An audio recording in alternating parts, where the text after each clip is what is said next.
At the beginning of the story, we are taken to Xingye County. At the county, we are shown a pavilion in the Young family manor. We see an elf taking a look at a baby's body. When he was done looking at the boy's body, his father asked him to tell him how the boy is. The elf revealed to the man that it will be hard for his son to live past 20 years old due to his constitution. This man is the patriarch of the Young family. His name is Young Damyung. Damyung asked the elf if his son was given a punishment by the heavens. He explained to him that his son caused his mother's death due to his birth.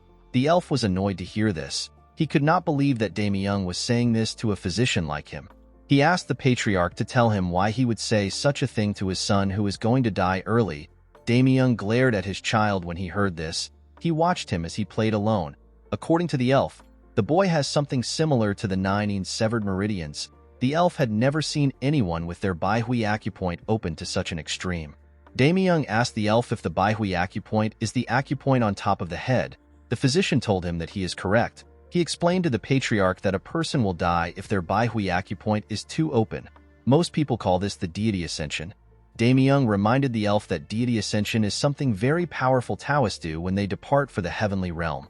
The physician was surprised to hear this. He asked the patriarch if he truly believes in such nonsense. He placed his hand on his head and asked the man if he has heard about absolute martial masters using the upper meridians of their heads. The masters are actually using the Baihui acupoint. According to the elf, the so-called deity ascension is when someone gets too drunk on the energy of the great nature that came from the heavens and earth and dies because they cannot withstand it. Damyung stood up after he heard this. He turned to the elf and told him that he was correct about his son receiving a punishment from the heavens. The physician was shocked to hear this. He asked the man to tell him why he would call himself a father. The patriarch told the elf that it is now time for him to leave. He assured him that the chief steward will give him his pay. The elf told the man that he does not need the pay. He stood up and left the pavilion out of anger. As he walked away, the elf wondered how our protagonist's life could have been different if he was born in a different place. If the boy was born in the demonic cult, he could have become the heavenly demon. If he had grown up in the Shaolin Temple, he would have been able to use the 72 elite training methods of the temple 2 times over. Unfortunately for the boy, he was born as a hated child in this place. The physician believed that the boy will die in the countryside at a young age with no way of surviving. The only chance this baby has is for him to achieve enlightenment on his own. Decades later, we see a group of people having a family meeting at the Young Manor. Damyung stood up and told everyone that his deceased father founded their clan. According to him, his father was a disciple of the Zhongnan sect. His name is Xianjiamja. Damyung told the people that he has dedicated his life to the revival of their clan. He explained to them that he could not close down their clan because if they become famous throughout the world, he will inherit the ultimate technique of the Zhongnan sect. The patriarch told his family that he is very happy that one of his sons followed in his father's footsteps and managed to join the Zhongnan sect. With a smile on their faces, the other family members congratulated their brother on his achievement. The eldest child told his brother that he is quite incredible to be able to join the sect. Damyung asked his children to raise their cups with him. While everyone was enjoying themselves, the eldest sibling noticed that someone was missing. He turned to his father and told him that Yinshin is not there. Damyung's expression became serious when he heard this. He revealed to his son that he asked Yinshin to stay on the training ground. The man was shocked to hear this. Damyung told his son that it is better for our boy to not be there on such a joyous occasion. He told him that Yinshin would bring them bad luck. The man could not believe that his father actually said this. The scene shifts and we see our boy gathering his energy on the training ground. He carefully circulated his energy throughout his body. Immediately he did this. He opened his eyes and released his energy. After he was done, Yinshin took a look at his palm. He realized that he had now completely mastered the Young clan's movement art. With this movement art, Yinshin can stimulate his muscles with energy and then compress it. He realized that his body could no longer get stronger than this. Yinshin wondered if he will have a longer lifespan now that he has a stronger body. While thinking, our boy remembered his brother's reaction when he told him that he created a martial arts technique. Yinshin explained to his brother that he did not create the technique from scratch. Instead, he redeveloped their clan's exclusive martial arts. The man let out a sigh when he heard this. He asked his younger brother to not be offended with what he wants to say. He asked Yinshin to not tell anyone about what he has done. Our boy was surprised to hear this. The scene shifts and we see Yinshin telling his brother to use the martial arts he created. The boy was annoyed to hear this. He asked Yinshin if he will take responsibility if he experiences energy deviation and dies.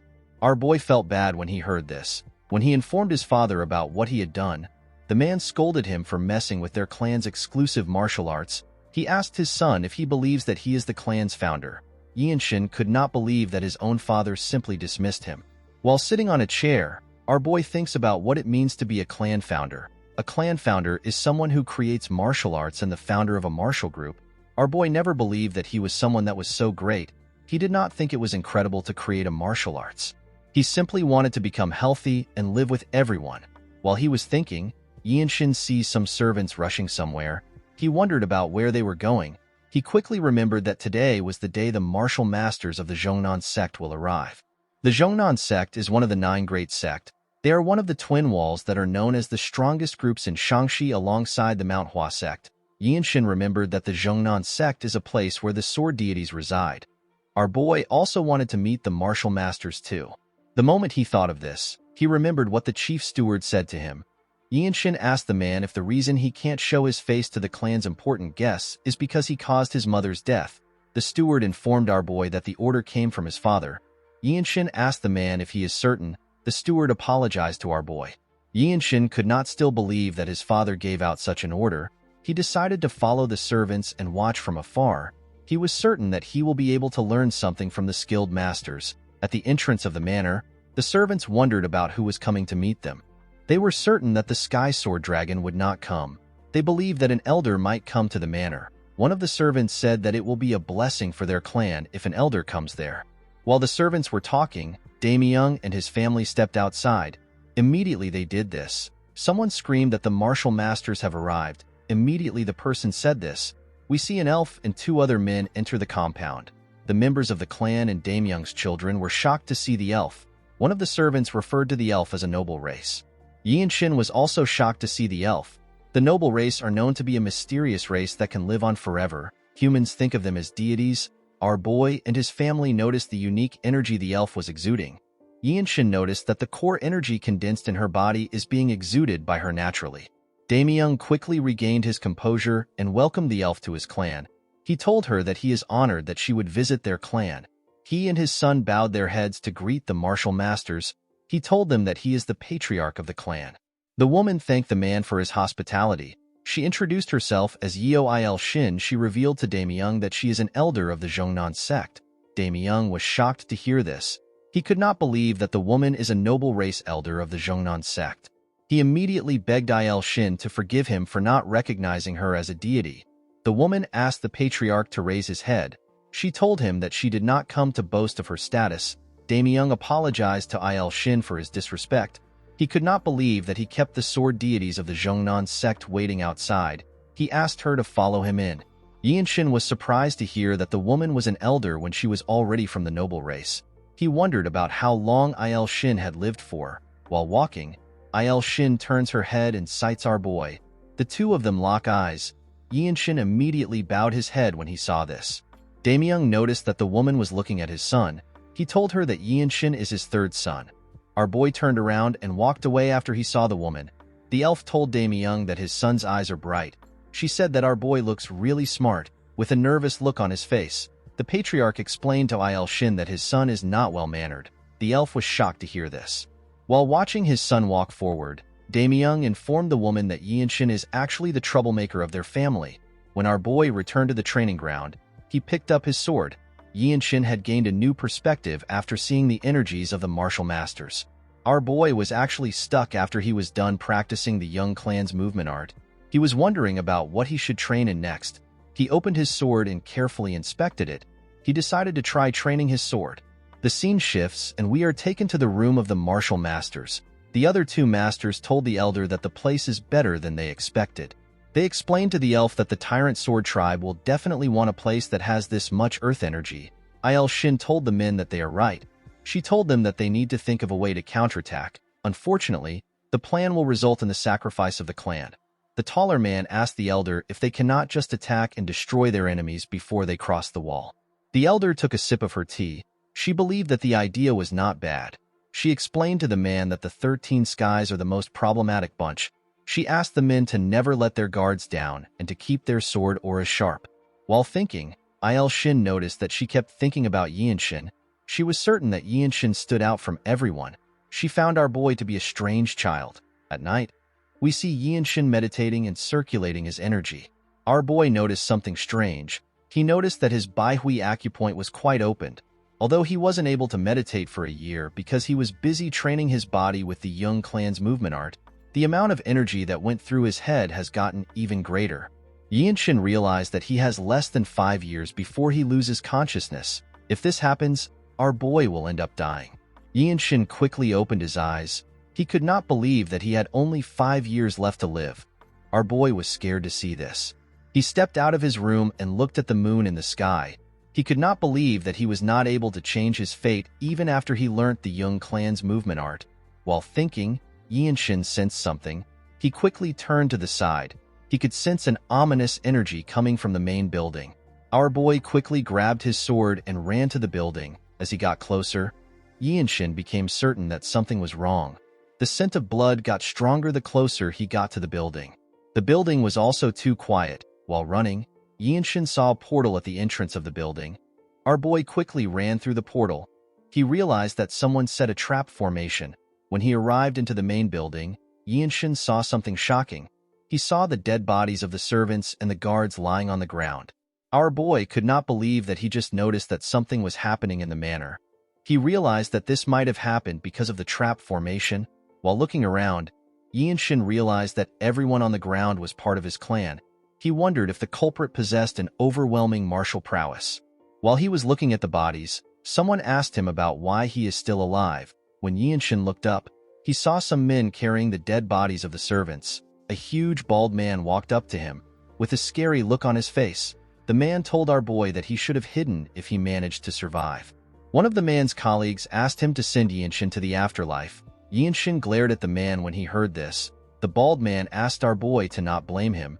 He told him that he is simply following orders. He gathered his energy in his hand and rushed to attack Yinshin. Our boy grabbed the man's wrist and used his hand to crush it. The bald man screamed out in pain. He fell to the ground and began to tremble. The man's colleagues were shocked to see what our boy did to his hand.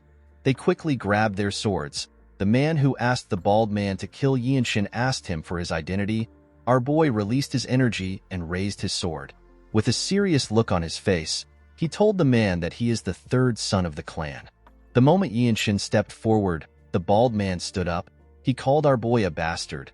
He gathered his energy and got ready to attack. Before he could take a step, Yinshin used his sword to cut off his head at a crazy speed. The bald man did not know what happened. All he knew was that he could no longer clearly see our boy. Yinshin rushed to attack the other men. The men were startled when they saw this. Our boy got close to them and used a technique known as scripture origin ability to cut off the head of the man closest to him. Before the other man next to him could react, Yinshin tore his body apart. The other two men were terrified to see our boy coming towards them. Before they could even attack, Yinshin cut off the wrist of one of the men and beheaded the other man. Immediately he did this. He turned around and stabbed the man whose wrist he cut in the chest. The man screamed out in pain. Yinshin was annoyed to see this. He pulled out his sword from the man's body. Our boy watched the men as they fell in front of him. He let out a sigh. This was his first time using his delightful sword. Fortunately, Yinshin was able to understand how it works. While he was looking at his sword, someone commended him on his sword art. Our boy quickly turned to the side. He saw another group of mysterious men. A man wearing a headband tells Yinshin that the idiots lost because they let their guard down. Although the man said this, he was actually surprised by how good our boy was. He never expected someone so young to be so skilled. He asked Yinshin if he has trained in the delightful sword his whole life. Our boy asked the man if he is from the Blood Flame cult. The man revealed to him that the men on the ground are the ones from the cult. He explained to him that they are from the Tyrant Sword tribe.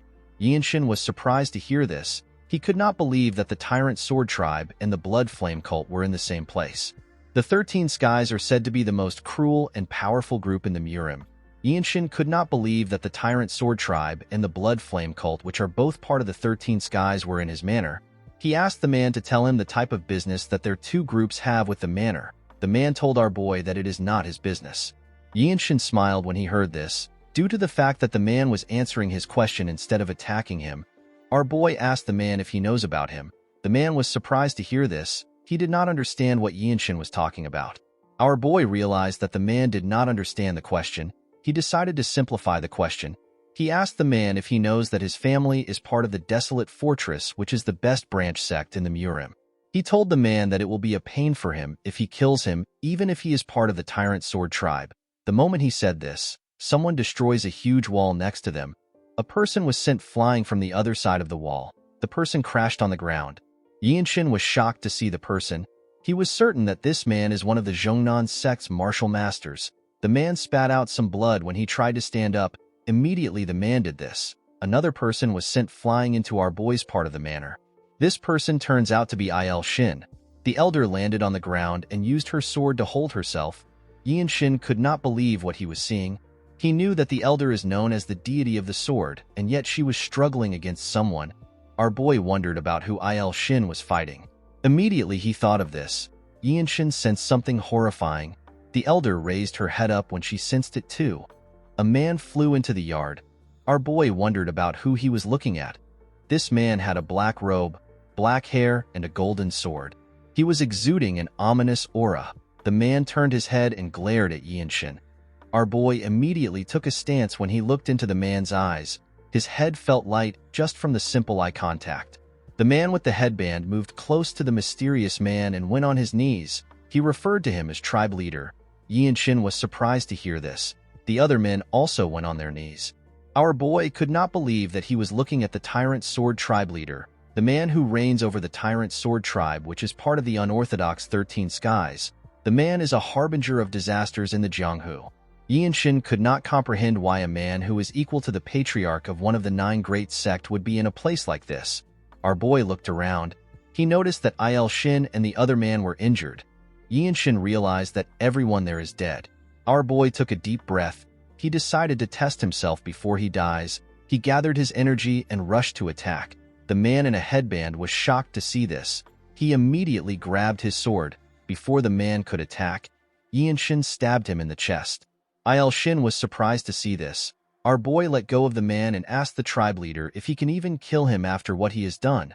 The other tribe members were annoyed to hear this. They quickly pulled out their swords. The tribe leader asked the men to stop. The tribe members were shocked to hear this. The tribe leader told Yinshin that his spirit is better than everyone's spirit combined.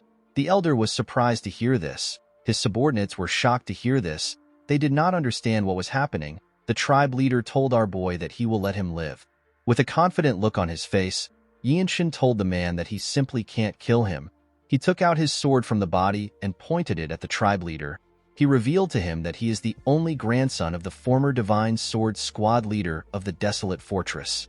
Il Shin was shocked to hear this. She was certain that the Divine Sword is the best in the Desolate Fortress. According to the tribe leader, the Desolate Fortress was created by the imperial family in order to prevent any conspiracy by the Murim forces. The man believed that it won't be a good idea to be involved with such a group. The tribe leader explained to Yinshin that he is not letting him live for this reason. He revealed to our boy that he likes him. He explained to him that his temperament and spirit are things that a powerful martial artist needs in the Jianghu. Our boy simply glared at the man. The tribe leader revealed to Yinshin that he would have taken him in as a disciple if he wasn't related to the Desolate Fortress. Everyone was shocked to hear this. The man raised his sword and pushed it into the ground. He told Yinshin that he will give him one day to leave the place. He told our boy and the elder that he does not permit any clan or sects to step foot on the land. After saying this, he turned around and walked forward. The members of the tribe put their sword away and followed their leader. Before leaving the building, the leader informed Yinshin that he will always be open to have a duel with him. He asked him to come find him when he is ready to get revenge. Yinshin glared at the man when he heard this. After saying this, the leader left the building. Our boy kept the image of the leader in his head. He etched it into his mind. In the next scene, we see Yinshin staring at his father's body. He saw his father coughing. He told the man that he is right next to him. Damyung reached out his hand and touched his son. With a shaky tone in his voice, he asked Yinshin to tell him why he is so strong. Our boy explained to his father that he used the Young clan's movement art which he created. Damyung was shocked to hear this. He could not believe that his son created a martial art. He remembered when Yinshin told him that he created a martial art using their clan's technique.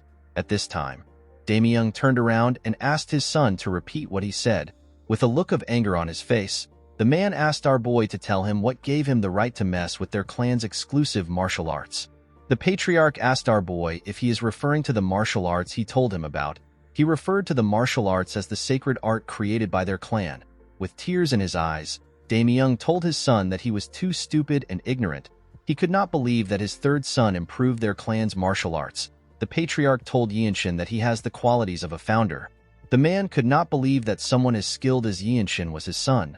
The moment he thought of this, he lost consciousness. Our boy held his father's hand tightly.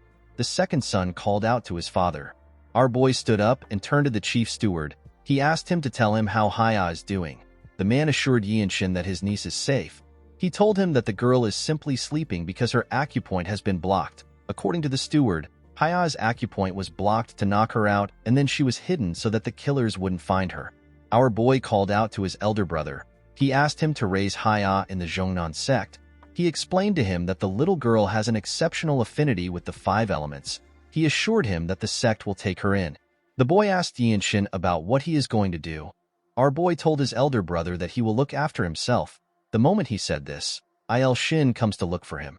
Yinshin asked the woman if she is already leaving. The elder explained to our boy that she needs to report the situation to the Zhongnan sect now that the tyrant sword tribe leader has gotten involved. Il-shin asked Yinshin if he is going to the desolate fortress to meet his mother's family. With a sad look in his eyes, our boy told the elder that she is correct.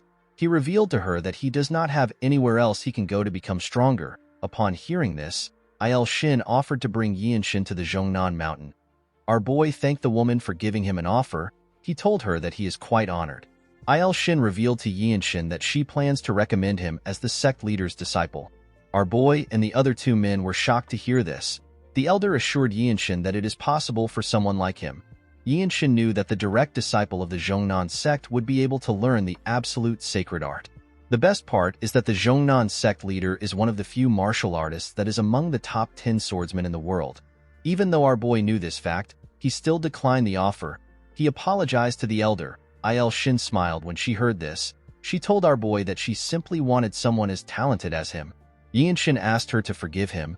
The elder assured him that it is fine. She told him that the doors of their sect will always be open for him. The moment he heard this, our boy told the woman that he has a question. Il-shin asked him to share his questions. Yinshin explained to her that he is aware that she is one of the older people among the noble race. With a serious look on his face, our boy asked the woman if she knows a way to get the fruit of the world tree. Il-shin was shocked to hear this. The fruit of the world tree is protected by the desolate fortress leader whom the emperor has acknowledged as the king and a peer. It is said to give eternal life and youth to those who eat it. It is a treasure from the heavens. Yinshin believes that he will be able to add to his short lifespan if he eats this fruit. Il-shin revealed to our boy that she has not lived half of her own lifespan, so she does not have any authority over the world tree. According to the elder, the desolate fortress leader is able to give the fruit to other people. Yinshin told the elder that he has to go to the desolate fortress. Il-shin explained to our boy that the item is not easy to get. She told him that the item is sacred even among the noble races. Yinshin explained to her that he does not know any other way to save himself. He told Il-shin that he will have to become the Divine Sword Squad leader and achieve great feats. The elder bowed her head and assured our boy that she will cheer him on from afar. After saying this, she turned around and told Yinshin that she needs to leave to take the updates to the sect. She referred to the tall man as Cliff Swordsman and the short man as Neutral Spirit Fist. She told our boy that the men will stay to clean up the place. The men put their hand together and accepted the order. After saying this, she left. The scene shifts and we see our boy and his family leaving their manor. Yinshin thanked the 2 men for their help. With a sad look on his face, the Neutral Spirit Fist asked our boy to not thank them. He told him that they also played a big part in the tragedy. Before Yinshin left, his elder brother called out to him. While holding Haya, the man told his little brother that an apology is not enough to console him for everything that has happened to him within the clan. He promised Yinshin that he will be a better older brother the next time they meet. He asked our boy to survive at all cost. Yinshin revealed to his brother that he is not talented. He told him that he has to train like his life depends on it. The man assured our boy that he will do his best. Haya raised her head up to see our boy. She referred to him as uncle. Yinshin asked his elder brother to protect their niece. He turned to the steward and asked him about what he plans to do now. The steward revealed to Yinshin that there are smaller branches of their family all over Nanyang. He told him that he will look after the remaining assets since the bloodline of the family is still alive. Our boy told the man that he is heading to the desolate fortress. He told him that he hopes they can meet from time to time. Yinshin was certain that the chief steward will be of help since he knows martial arts. Before leaving, our boy asked the steward to live a comfortable life. He asked the man to take care of himself. The steward was surprised to hear this. After saying this, Yinshin walked forward. The steward watched as our boy walked away. He could not believe that Yinshin asked him to leave a comfortable life. The man realized that no other descendant of the Jung clan has ever said this to him after he was taken in by the previous patriarch. The man bowed his head at Yinshin. In the next scene, we are taken to Xiangyang. It was a beautiful and vibrant city. Yinshin went into a bar and followed an attendant to the top floor. He placed his bag on the table and looked at the city from the top floor. He was relieved to see that he had finally arrived. While he was looking around, he hears some people talk about how amazing the desolate fortress is.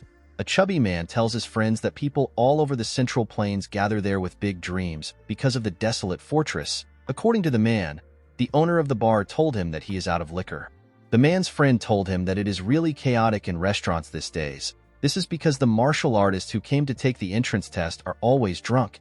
Yinshin was shocked to hear that there is an entrance test in the desolate fortress. The moment he thought of this, someone asked him if he is also there to take the entrance test.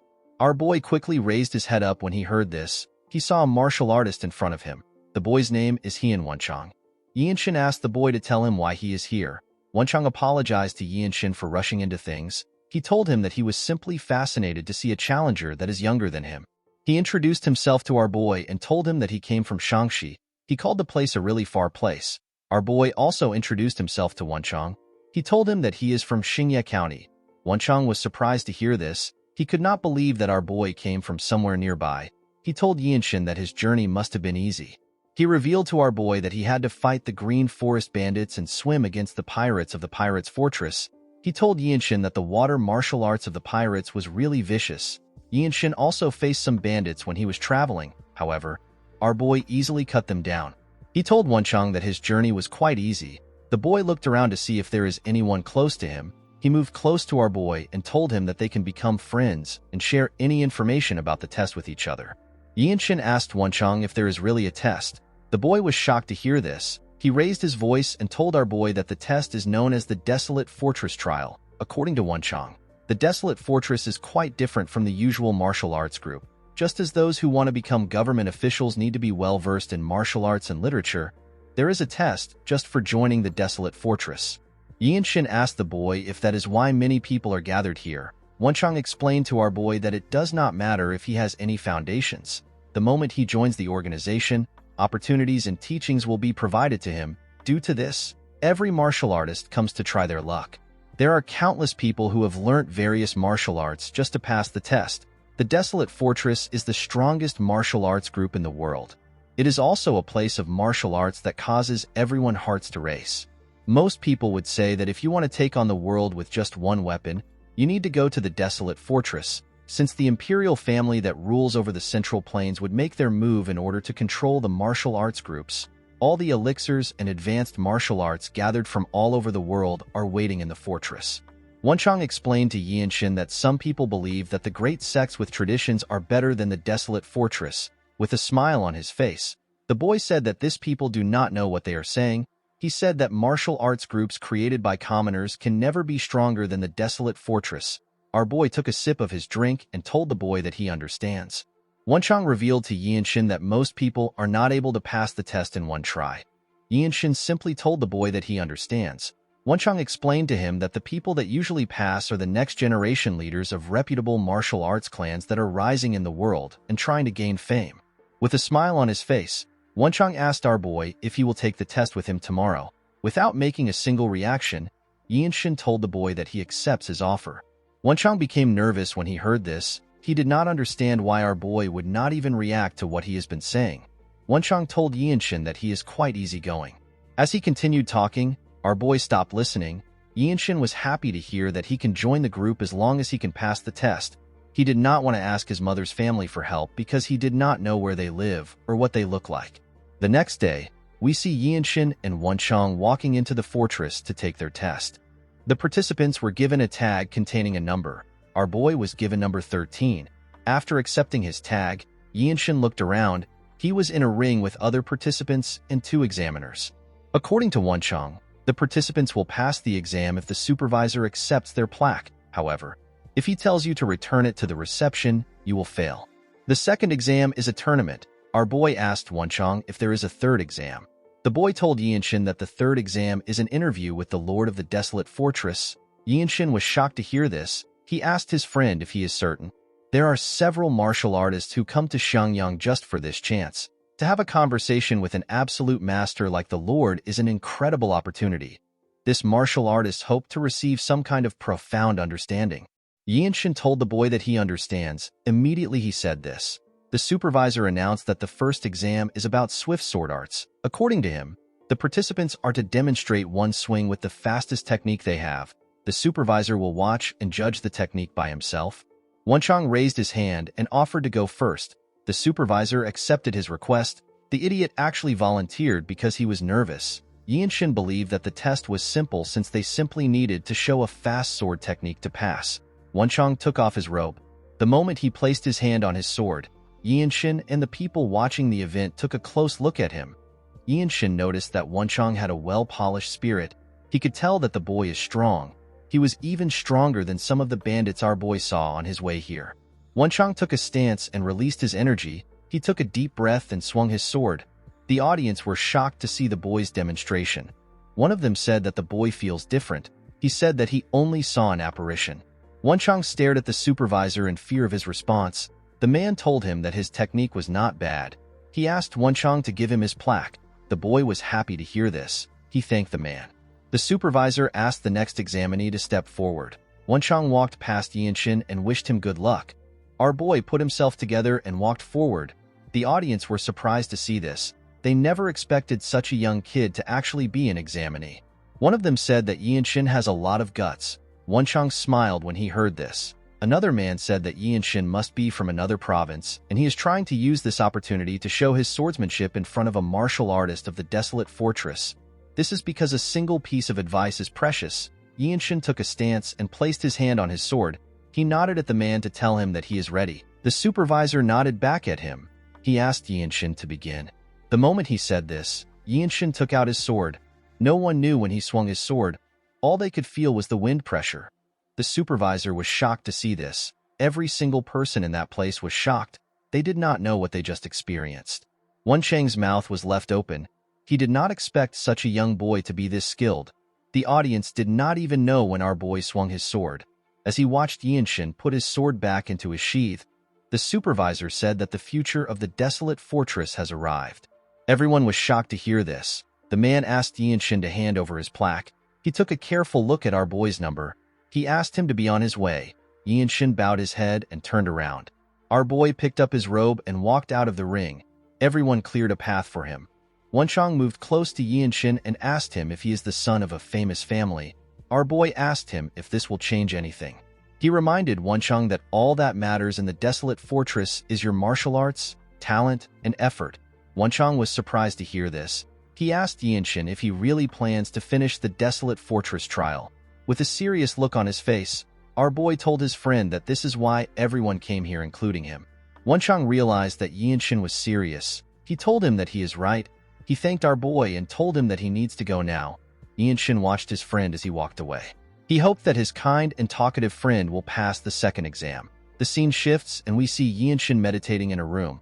While circulating his energy, our boy thinks about the fact that the second exam is a tournament where different people will compete with each other with their martial arts. Yinshin recalled that the exam will take place in 3 weeks. He realized that he needed to train more seriously. Our boy decided to train his young clan's movement art, the rapid sword arts, and the scripture of origin ability, which is an amplified chi movement technique. 3 weeks later, we see Yinshin and other participants arrive for their test. The supervisor asked the examinees to wait outside until they are called. The moment he said this, he went into a building. At the entrance of the building, a guard stood to watch everyone. While staring at the logo on the guard's clothes, One of the participants said that he is feeling discouraged. According to the man, the white martial arts outfit signifies an elementary-level martial artist. The man asked the person next to him to tell him why the guard's energy would be so strong. The other man told him that even just wearing the white clothes means that his future is secured. Yinshin also stared at the guard. While he was looking at him, Wenchang called out to him. The man ran to meet our boy. He told him that he has gotten taller. Yinshin smiled when he heard this. He told the man that he also looks better. With a serious look on his face, Wenchang told his friend that he wants him to remember that winning is not the important thing in this exam. He explained to him that it is enough to have only one fight in the 2 rounds. He told him that a single round is enough to catch the eyes of the desolate fortress masters who will be watching. With tears in his eyes, Wenchang told our boy that catching the eyes of the masters is actually the hardest part. The boy was able to say this because he had experienced it before. Yinshin asked his friend if a person can win a match and still fail the exam. The boy told him that he is correct.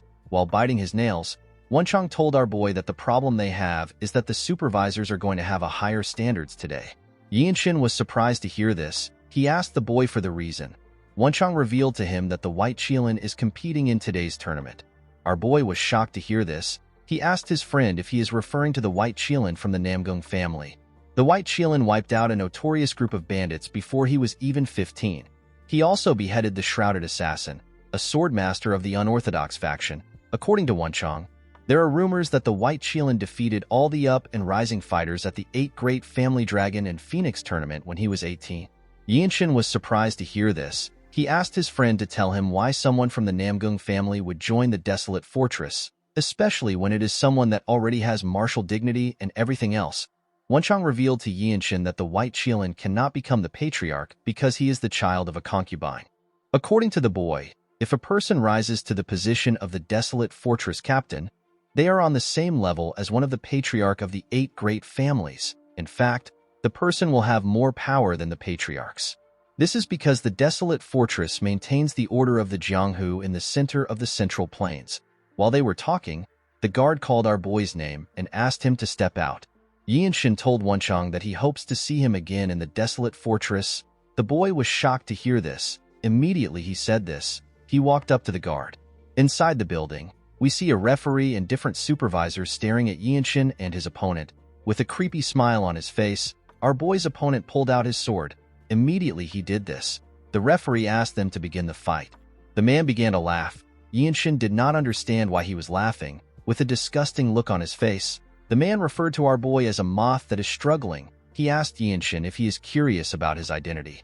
Before the man could introduce himself, Yinshin attacked him and gave him a huge scar on his face. Our boy attacked the idiot with his sword sheath, and yet he managed to knock him out. The man was dragged away after Yinshin knocked him out. A young man smiled when he saw how our boy defeated the man. He stepped out and told Yinshin that he will be his next opponent. Our boy turned around to see the handsome young man with light blue hair. The supervisors from different squads were excited to see the fight. Among the supervisors, we see 2 men wearing blue clothes. The man with black hair told his colleague that he is curious to see who will take the handsome man. He told him that the squad leaders will fight over the handsome man. His colleague told him that the man is stronger than them. He said that he does not expect anything less from a Namgung. Yinshin was shocked to hear this. He immediately realized that he was looking at the White Qilin whose true name is Namgung Washin. The supervisors wondered if they were going to witness the Boundless Heaven technique today. Our boy was able to tell that the White Qilin is about 5 years older than him. Although the man was strong, Yinshin did not believe that he was at a level which he could not reach. Thanks to his family's martial arts, our boy was more physically fit than Washin. However, he was below him in other aspects. Washin bowed his head and introduced himself to Yinshin. He told our boy that he mainly trained in the Boundless Heaven martial arts and the Infinite Steps. Immediately he said this, he drew out his sword.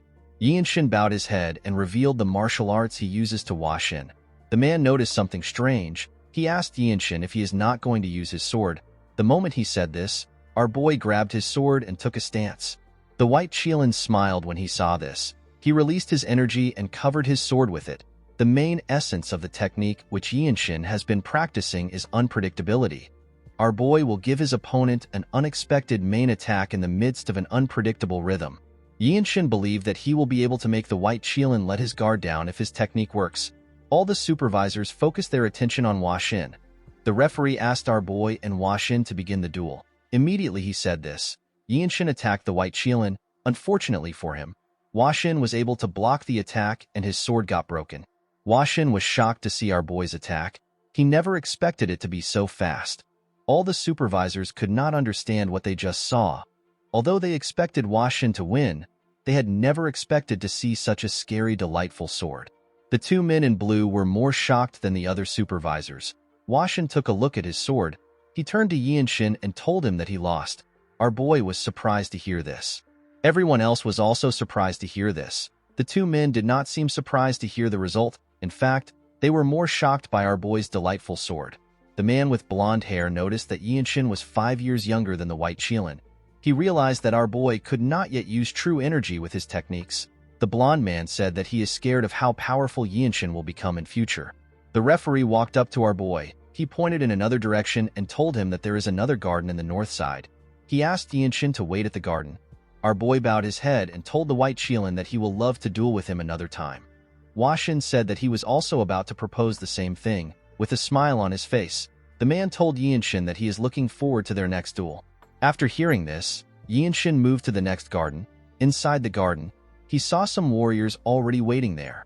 The martial artists were surprised to see that someone as young as Yinshin passed the tournament.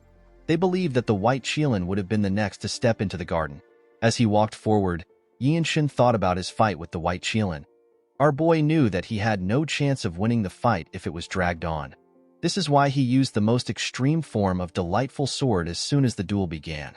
However, because Hua Xin had imbued his sword with his true energy, our boy's sword broke. Yinshin believed that it was a failure on his end for rashly using delightful sword. Although he believed that this was true, Yinshin never expected the white Qilin to admit defeat. He realized that this is how a noble of a renowned family behaves. Our boy remembered how surprised the two men were when they realized that he could not use true energy with his techniques. The Young clan is a third-rate branch clan. There was no one in Yinshin's household that knew how to use true energy. If such a person existed, our boy would have learnt from the person. Yinshin drew out his sword. Now that our boy had seen it, he understood how it is supposed to be used. While staring at his sword, our boy began to release some energy.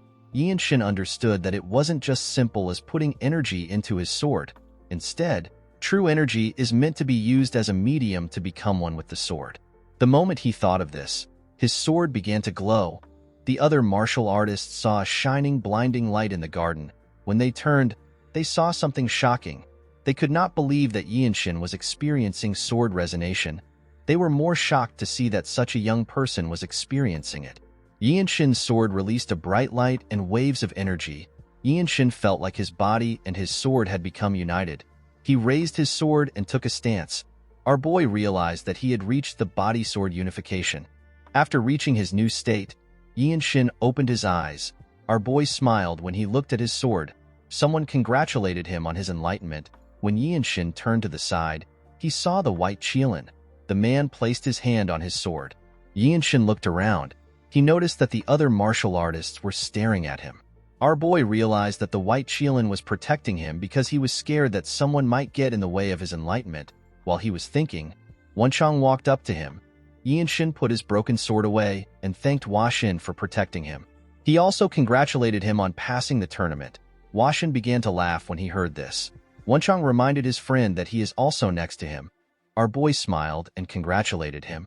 While they were talking, Wenchang remembered something. He told Yinshin that he has gotten a nickname. Our boy was surprised to hear this. When someone has shown exceptional martial arts prowess or has attracted attention, people will give that person a nickname and call them by it. Unless it is someone who commits atrocious and evil deeds, most nicknames represent a huge honor for martial artists. Hua Xin informed Yinshin that he has also heard about his nickname. Our boy was surprised to hear this. He was certain that he had not done anything other than pass a trial. Hua Xin revealed to our boy that people call him the Lightning Genius. Yinshin was surprised to hear this. He could not believe that he was now known as the Lightning Genius. According to the white Qilin, people are saying that he has the talent of lightning. The man told Yinshin that this is his new name in the Jianghu since even the desolate fortress martial artists are calling him by this name. Our boy laughed when he heard his new name. He asked the two men if they are certain that people are not just trying to mock him because he is a little fast with his sword. Washin smiled when he heard this. He could not believe that Yinshin thought that he was a little fast. He asked our boy to tell him what he will call someone like him who had a hard time blocking his attack. Our boy looked up to the sky. He could not believe that he was now known as the Lightning Genius. This was a title that he could not even dream of when he was doing the horse stance in the young manner. A while later, everyone was asked to gather around. They were told that they are about to go through their last trial. The supervisor told them that they will be able to join the desolate fortress if they pass the trial. Yinshin could not believe that he was about to meet a living piece of history and one of the strongest martial masters in the world who might even be the strongest. After the supervisor explained to them, the first person walked into the building. A little while later, the man came out of the building looking like he had seen something that he should have not seen. Wenchang was surprised to see the look on the man's face. The man did not say anything to anyone. He simply walked past everyone. After the man left, others went in. They all came out looking the same. Due to the fact that everyone came out quickly, Wenchang asked his friend if the leader is simply looking at faces. After a while, Yinshin was asked to step in. Our boy was asked to keep going until he gets to the top floor. When Yinshin arrived at the top, he saw a huge golden door. The door opened and our boy stepped inside. Immediately, he stepped inside. Yinshin noticed that there were some vines tied to a pillar. When he looked up, our boy saw someone sitting on a throne that was surrounded by trees. The person that sat on the throne was a woman who is a member of the noble race. This elf is the leader of the desolate fortress. Yinshin greeted the elf and introduced himself to her. She turned her head to see our boy. Yinshin was surprised to see the elven woman. The leader was a beautiful elven woman with green hair and green eyes. The leader told our boy that he is part of a certain bloodline. With a serious look on his face, Yinshin asked the leader about the bloodline she speaks of. Our boy wondered if the leader knew about his mother's family. The elf glared at Yinshin. She could tell that our boy already knew what she was talking about. She told him that he is quite bold. Upon hearing this, Yinshin admitted to her that he is the grandson of the former Divine Sword Squad leader. The leader revealed to our boy that his grandfather is about to join the Elder Council. She told him that he is a very obstinate man. While looking at Yinshin, the elf told our boy that he has an injury. Yinshin was surprised to hear this. He told her that she does not need to concern herself with it. He assured her that they are nothing but trivial issues. The elf explained to our boy that the issues are not trivial. She told him that he simply covered the wound with his trained body. She told him that he has only lived for 15 years. She apologized to Yinshin for commenting on his issue. She told him that an outsider like herself should not be getting involved in such things. The leader smiled and stood up from her chair. She told Yinshin that she likes him. She explained to him that she finds it interesting that he doesn't bow to anyone even though he came here because he has something he wants. Yinshin was surprised to hear this. He did not know how the leader was able to find out that he wants something. He wondered if she has found out that his Baihui acupoint is abnormally wide open. Yinshin decided to ask her his question. He asked the leader if he will live if he eats the fruit of the world tree. The woman told our boy that it is possible for him to get what he wants. Yinshin asked the leader if he can actually get it. The elf explained to him that it depends on what he does. Yinshin was relieved to hear this. He told her that this is enough for him. He thanked the leader for her response. The moment he bowed his head, our boy remembered something. He asked the leader if he is now a martial artist of the desolate fortress. The elf smiled when she heard this. She told our boy that he is. She told him that he can leave now. She referred to him as the next Divine Sword Squad leader. Yinshin was surprised to hear this. As he walked back downstairs, our boy remembered her words. He wondered if the leader was trying to tease him or if she really sees potential in him. Yinshin realized that the leader might also be telling him that he will be able to get the fruit of the world tree if he becomes the next Divine Sword Squad leader. The scene shifts and we see Yinshin, Wenchang, the White Qilin, and another man. These four were the only people that managed to pass the test. The four of them were being escorted by a staff. While walking, the man asked the group if they know the kind of work that the desolate fortress does. With a confident smile on his face, Wenchang told the man that the desolate fortress stops martial masters from overthrowing the imperial family. The man told Wenchang that he is partly correct. He explained to him that this is actually one of the major things that they do. He revealed to him that they have something else they also take care of. He told him that they prevent a certain size of conflict from happening in the Murim. The group was surprised to hear this. According to the staff, no one knows what would happen when a fight breaks out in the Murim. The man revealed to them that a blood storm swept across the central plains on the day that rumors that the heavenly demon's grave was discovered. Things would have been fine if the fight was between those who coveted manuals of ultimate martial arts or elixirs. Unfortunately, the martial artists did not care. They committed heinous crimes against commoners and other martial artists. The man told them that they will not recognize the Murim after they witness this hellish sight. Wenchang was annoyed to hear this. He recalled the incident which the man was talking about as the disaster of the heavenly demon's grave. The staff told the group that it has been 17 years since the incident took place. He explained to them that the unorthodox sects and the demonic faction are not the only problems they have. All orthodox groups, including the 9 great sects and the 8 great clans, are also a problem. The man told them that the people will suffer if they allow these powers to do as they wish. In other words, if there is unrest among the people and taxes are not paid on time, the reign of the empire will have problems. The staff explained to them that this is the reason why the imperial family provides them with huge amounts of money, elixirs, manuals, and martial masters. The man stopped walking and turned around. With a serious look on his face, he told them that their job is to sever the heads of any martial artist that disrupts the lives of normal people. These words resonated with the group. They each repeated it to themselves. After saying this, the man moved to the side and showed them a building. He told the group that they will be staying there for now. He explained to them that they will later be assigned to a place and be moved to the accommodations of that place. The man wished the group the best of luck. In the next scene, we see our boy on his bed. Yinshin realized that he had now spent a week in this place. He never expected it to take so much time for him to be assigned to a place. While our boy was thinking, someone knocks on his door and asks him if he can enter. Yinshin asked the person to step in. The person turns out to be Wenchang. The boy seemed to be happy. Yinshin asked him to tell him what happened. Wenchang revealed to our boy that the place they are going has been decided. He told him that they are going to the Radiant Demon Squad, which is a combat squad. Our boy was surprised to hear this. Wenchang sat on his bed and asked him if he has heard about the rumors. Yinshin asked him to share the rumors with him. According to the boy, the 17 combat squad captains under the Divine Sword Squad fought each other in order to take in new warriors.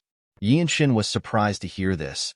He remembered that the combat squad captains are the martial masters that represent the desolate fortress. He asked his friend if the captains really sparred with each other. Wenchang revealed to him that they fought in order to recruit the White Qilin and the Lightning Genius. The next day, we are taken to the arena of the Radiant Demon Squad. We see our boy and Wenchang wearing their brand new uniform. Wenchang seemed to be in love with his clothes. Next to the arena were other squad members wearing the same uniforms as them. Some of them also wore a blue uniform. In front of the two boys was the captain of the Radiant Demon Squad. His name is Ma Jin. The man wore a black uniform. Yinshin had heard that Ma Jin is the strongest among the captains. After seeing him with his own eyes, our boy was able to tell that it was true. Ma Jin moved close to them. With a terrifying look on his face, he called our boy the Lightning Genius. Yinshin answered to the man's call. Ma Jin continued to glare at our boy. However, Yinshin did not falter. He simply looked at his captain. Ma Jin smiled when he saw this. He commended our boy for having a backbone.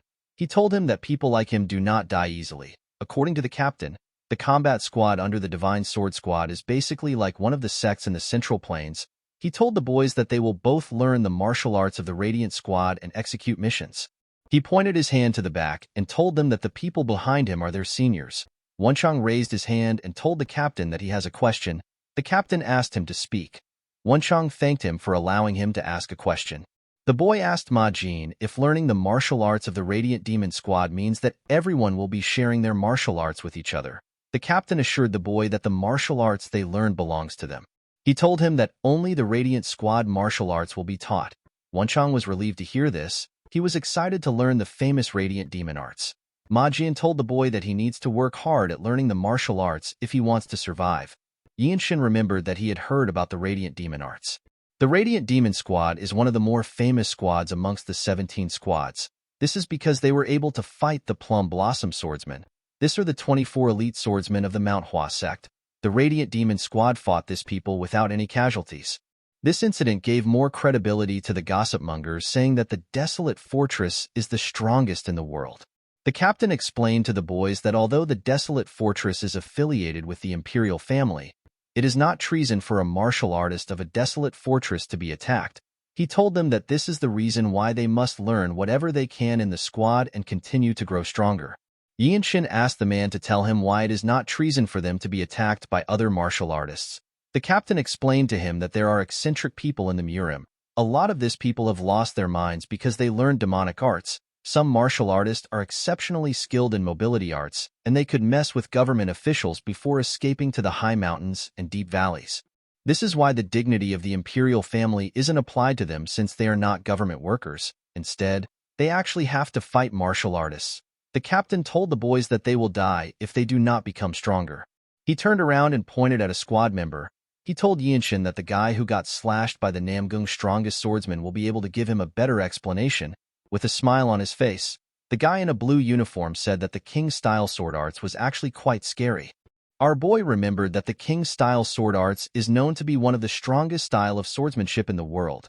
It is a supreme martial art only learned by the main descendants of the Namgung clan. Ma Jian was annoyed to see the guy sitting on the ground. The man was scared to see the look on his captain's face. He quickly stood up. Yinshin remembered that the Namgung's strongest swordsman is said to be the strongest swordsman in China. He could not believe that his senior came back alive after fighting someone so strong.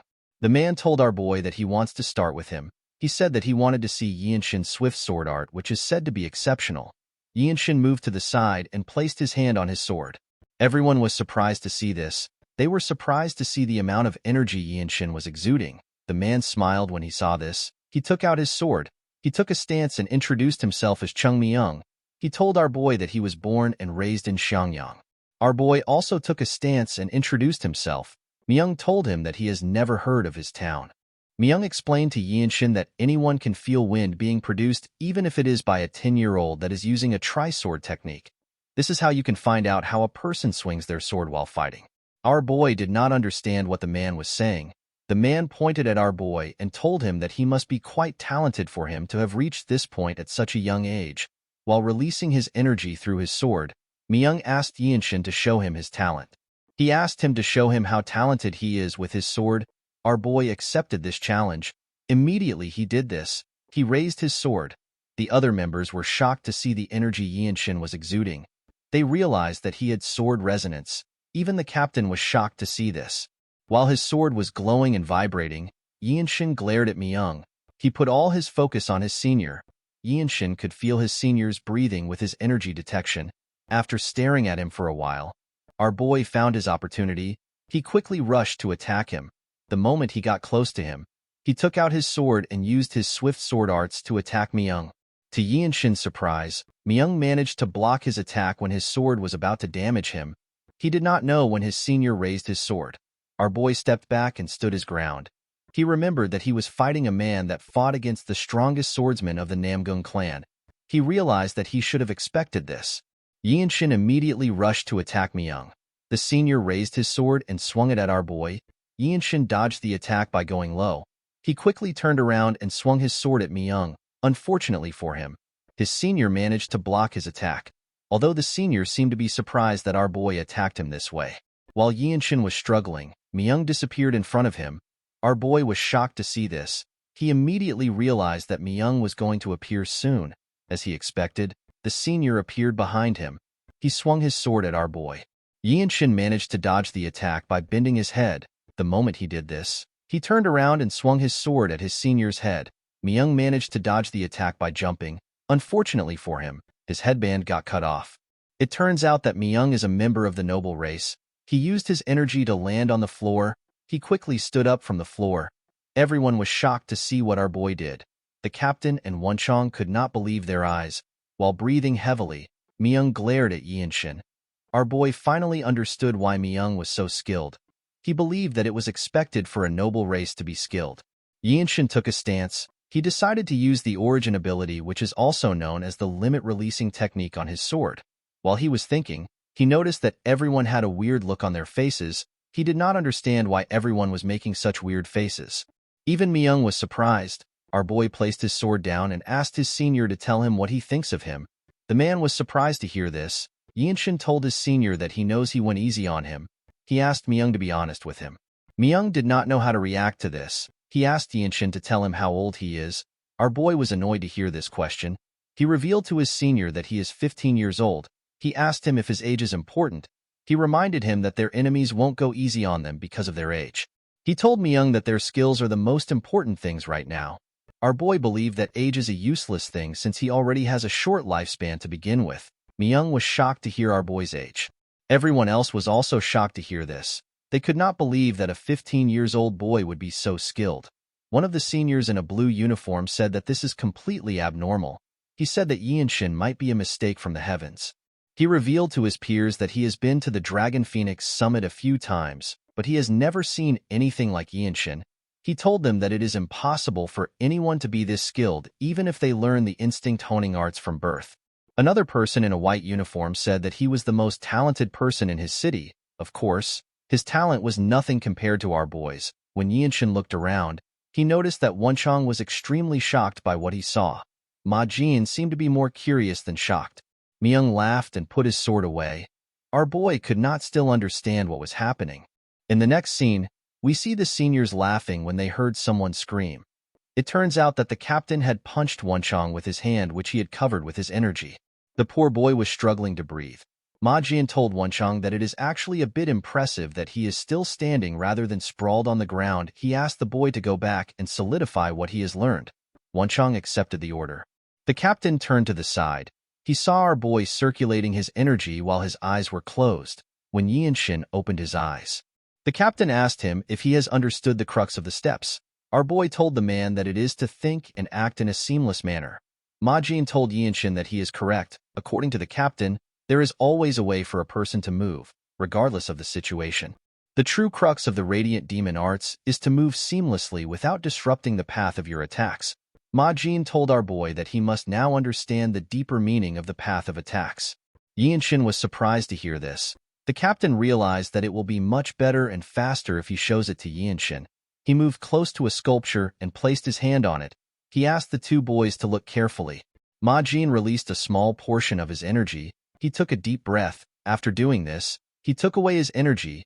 Yinshin was surprised to see this. He noticed that his captain was completely relaxed. The captain raised his other hand. He clenched his fist and used it to destroy the sculpture in one strike. The seniors seemed to be impressed with their captain. Yinshin and Wonchong were shocked to see what he did. Ma Jin explained to the boys that using the strongest attack at the perfect time is the path of attack. He told them that if they follow a path of an attack, the most powerful attack will be unleashed. Yinshin realized that their captain was telling them that they need to grasp the timing of unleashing their strength. The captain told the boys that he does not expect them to be able to do it immediately even though he just showed it to them. He told them that it is not something a person can master after just seeing it once. He revealed to them that this is a technique that they have to learn throughout their lives. Yinshin was surprised to hear this. He asked his captain if he is certain. His captain's words did not make sense to him because he felt like he could do it right now. Our boy decided to try it out. He walked past his captain. Ma Jin was surprised to see this. He wondered if Yinshin was actually going to try it out. Our boy stood in front of another sculpture. He remembered that the essence of core energy is the great nature. He believed that it would be sufficient for him to follow the lead of nature. Yinshin raised his sword. He entered the state of body-sword unification. He relaxed himself and opened his eyes. He carefully looked at the sculpture. He saw the sculpture in a shiny blue form. While looking at the sculpture, our boy saw a bright light shining in the middle of it. Immediately he saw the light. Yinshin used his sword sheath to hit the spot where the light came from. The moment he did this, the sculpture began to crack. It crumbled apart. Our boy smiled when he saw this. He realized that he had understood the deeper meaning of the path of attacks. Yinshin was quite happy to see that he had learned all of the Radiant Demon Arts. He simply needed to continue training to be able to use it in a real fight. While he was smiling, he turned around. Everyone was completely lost. They could not comprehend what they just witnessed. Yinshin told his captain that he was not quite good since it is his first time. He explained to him that he still needs to experience many more fights before he can use it properly. He told Ma Jin that if he wants to use the martial arts in an instant where life and death is on the line, normal practices like this won't work. Everyone was shocked to hear this. Yinshin bowed his head and thanked his captain for his teachings. Ma Jin did not even know how to react to this. He told our boy that he will need to think about how he should teach him. Yinshin did not understand what his captain was saying. The next day, we see Wonchong next to our boy. He asked Yinshin if he heard that their seniors had a huge fight with the Heavenly Squad. Our boy was surprised to hear this. He reminded Wonchong that the Desolate Fortress is actually quite strict when it comes to their rules. He told him that fighting outside of training grounds is a punishable offense for martial artists of the desolate fortress. Yinshin asked his friend to tell him why they fought. Wenchang revealed to him that one of the Heavenly Squad members picked a fight with their squad at a restaurant. He told a member of their squad that our boy's talent won't blossom in their squad. Yinshin could not believe that the men actually fought for this reason. Wenchang told his friend that he does not know what the Murim is like. He explained to him that something that does not seem like a big deal could provoke someone to raise their sword against him. Unfortunately, the streets place great value on the process of defeating your opponent and winning the fight. Wenchang told our boy that the situation is actually not bad. With a weird look on his face, the boy told Yinshin that he never expected the seniors of the desolate fortress to get angry over a newbie. He said that he would not know what to do if he was in the same situation. Yinshin did not understand what his friend was saying. He was certain that the seniors were angry because someone insulted their squad. While thinking, our boy realized that he has an opportunity in front of him. Yinshin knew that he needed to accomplish something in order to get the fruit of the world tree which all the noble races of the world worship. He knew that he will definitely need help from others if he wants to get accomplishments. Although the best way to gain the trust of a martial artist is to make the martial artist owe you his life, it will still be good for our boy to leave a good impression on his squad members. Yinshin stood up. He told his friend that he is correct. He told him that he never expected their seniors to be fighting because of him. He assured his friend that he will not let this go. He told him that they need to pay their seniors a visit. Wenchang was surprised to hear this. He commended his friend on his bravery. He told our boy that he is a chivalrous person who knows the code of martial artists. Yinshin wondered if something like this was actually chivalry. The scene shifts and we see our boy and his friend arrive at the training ground.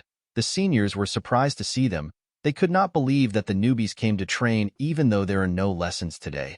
They believed that the boys were hardworking. A senior wearing a blue uniform told the boys that they do not need to train so hard while they are wearing the white uniform. Another senior wearing blue said that it is actually best for the boys to train while still wearing white. The two boys walked up to the captain and greeted him. Majin asked them if they ran into any problems while training. Yinshin revealed to his captain that he wishes to have a spar. Majin asked our boy to look around and choose someone to spar with. Our boy told the man that he does not want to spar with anyone in their squad. With a serious look on his face, Yinshin told Majin that he wants to spar against the Heavenly Squad. Everyone, including Wenchang, was shocked to hear this. Upon hearing this, Majin realized that our boy has heard about what happened yesterday. The captain told Yinshin that he does not need to get worked up over it. Our boy told his captain that he wants to see the heavenly sword arts which he has admired for a long time. Majin told Yinshin that it is too late for him to say something like this. He believed that our boy was too agitated. The captain actually liked the fact that our boy got worked up because of his seniors. Yinshin bowed his head and explained to his captain that he wants to show everyone that the Radiant Demon Arts is a great martial arts. He begged Majin to give him a chance. Yinshin actually wanted to gain fighting experience with the Radiant Demon Arts. He also wanted to observe and advance martial arts and leave a good impression on his seniors. Our boy wanted to kill 3 birds with 1 stone. Majin reminded Yinshin that he did not learn the same kind of martial arts as the Heavenly Squad, and he has never fought in battle with them before. He told Yinshin that his opponent has no reason to go easy on him, even if it is a spar. With a fired-up look on his face, Yinshin assured his captain that this is exactly what he wants. Everyone was shocked to hear this. The seniors began to praise Yinshin. They told him that he has a spirit that is befitting of a martial artist of the desolate fortress. They told him that he can become the next captain of their squad if he survives this spar. Upon realizing that he could not persuade Yinshin, Majin told him that he will send a message to the Heavenly Squad. Our boy was happy to hear this. In the next scene, we are taken to the arena of the Heavenly Squad.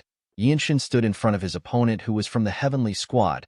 Some of the Heavenly Squad members were shocked to see that a white robe actually challenged a blue robe. A white robe told his seniors that the fight is actually supposed to be a guidance fight for the sake of learning. A blue robe asked his colleague to tell him how long Yinshin will last in the fight. The man told his friend that our boy will last for 10 bouts at best.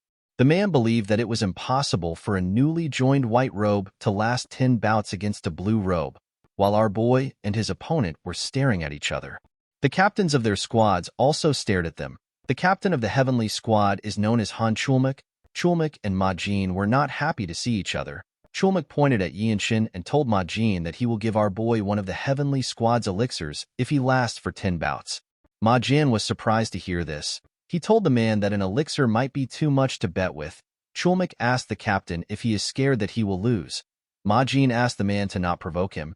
He reminded him that the desolate fortress's elixirs are valuable and they are not something that should be used frivolously. Chulmak was annoyed to hear this. He explained to Ma Jin that the honor of their squads is on the line. He asked him if this is not important to him. Ma Jin let out a sigh. He decided to accept the deal. Chulmak happily sat down when he heard this. He told Ma Jin that they need to trust their own people as leaders of the group. Ma Jin smiled when he heard this. Yinshin's opponent moved close to him and asked him if he just joined the organization. Our boy bowed his head and introduced himself to the man. In the desolate fortress, people start as white robe warriors before advancing to a blue robe warrior. However, not everyone becomes a blue robe warrior. There are some people who take more than 10 years to become blue robe warriors. The blue robe warriors are people who won't lose to even the pinnacle martial masters who represent major sects. The man revealed to Yinshin that he has trained in the heavenly sword arts for 20 years. He told our boy that although swords are said to have no eyes, the sword of masters do have eyes. With a serious look on his face, the man told Yinshin that this does not mean anything to him.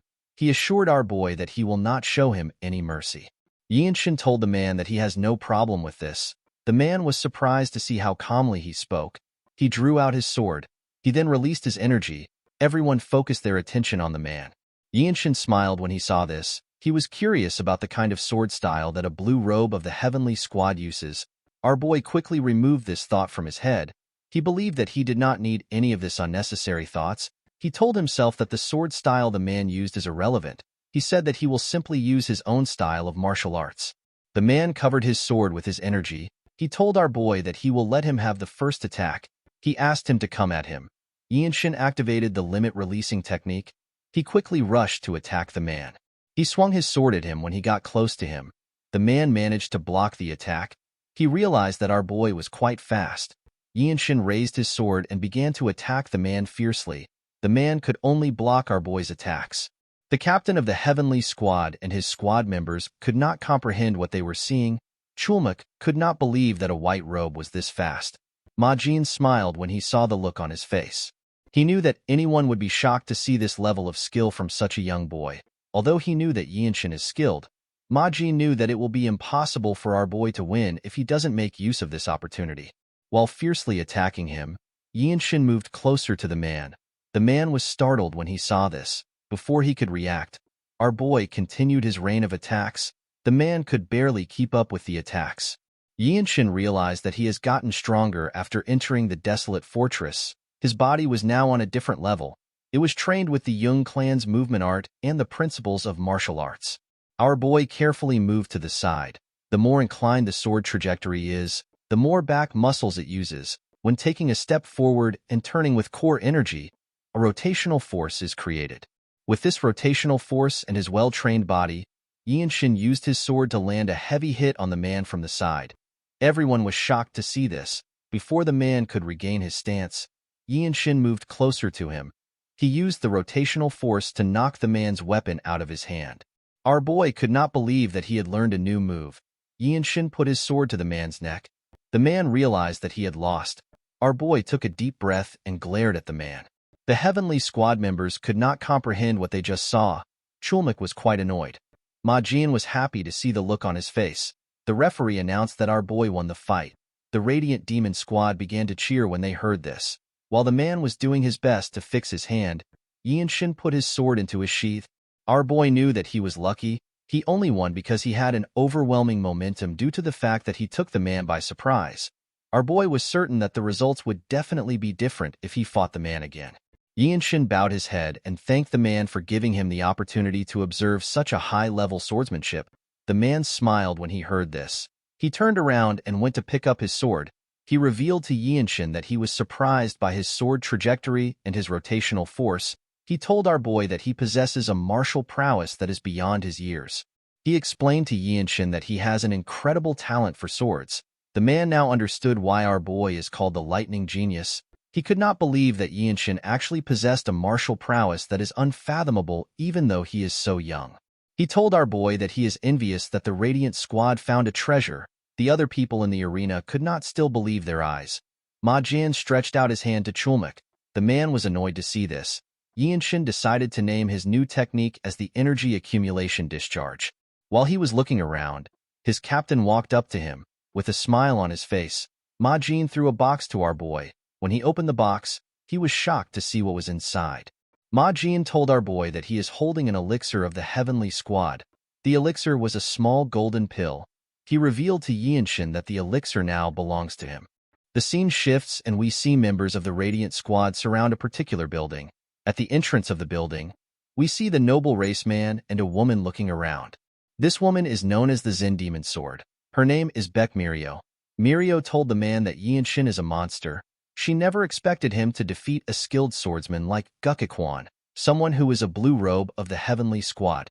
Mirio revealed to her colleague that our boy is actually quite hardworking, humble, and polite. She told him that Yinshin is also good at seeing through martial arts. The man explained to her that they have never seen someone as talented as Yinshin. According to Mirio, when she uses a technique while sparring, our boy is somehow able to apply the same principle in a different posture. The way he executes the technique is even more precise than normal. Mirio revealed to her colleague that she would hate to use exclusive martial arts in front of Yinshin. She explained to him that our boy has some sort of innate talent for reinterpreting martial arts. The man agreed with his colleague. He told her that it is as if our boy learned the martial arts a long time ago. He believed that Yinshin is a true monster. The scene shifts and we are taken inside the building. We see Yinshin on the floor and Ma Jin next to him. The captain told our boy that he does not know the amount of energy he will be able to draw out of the elixir.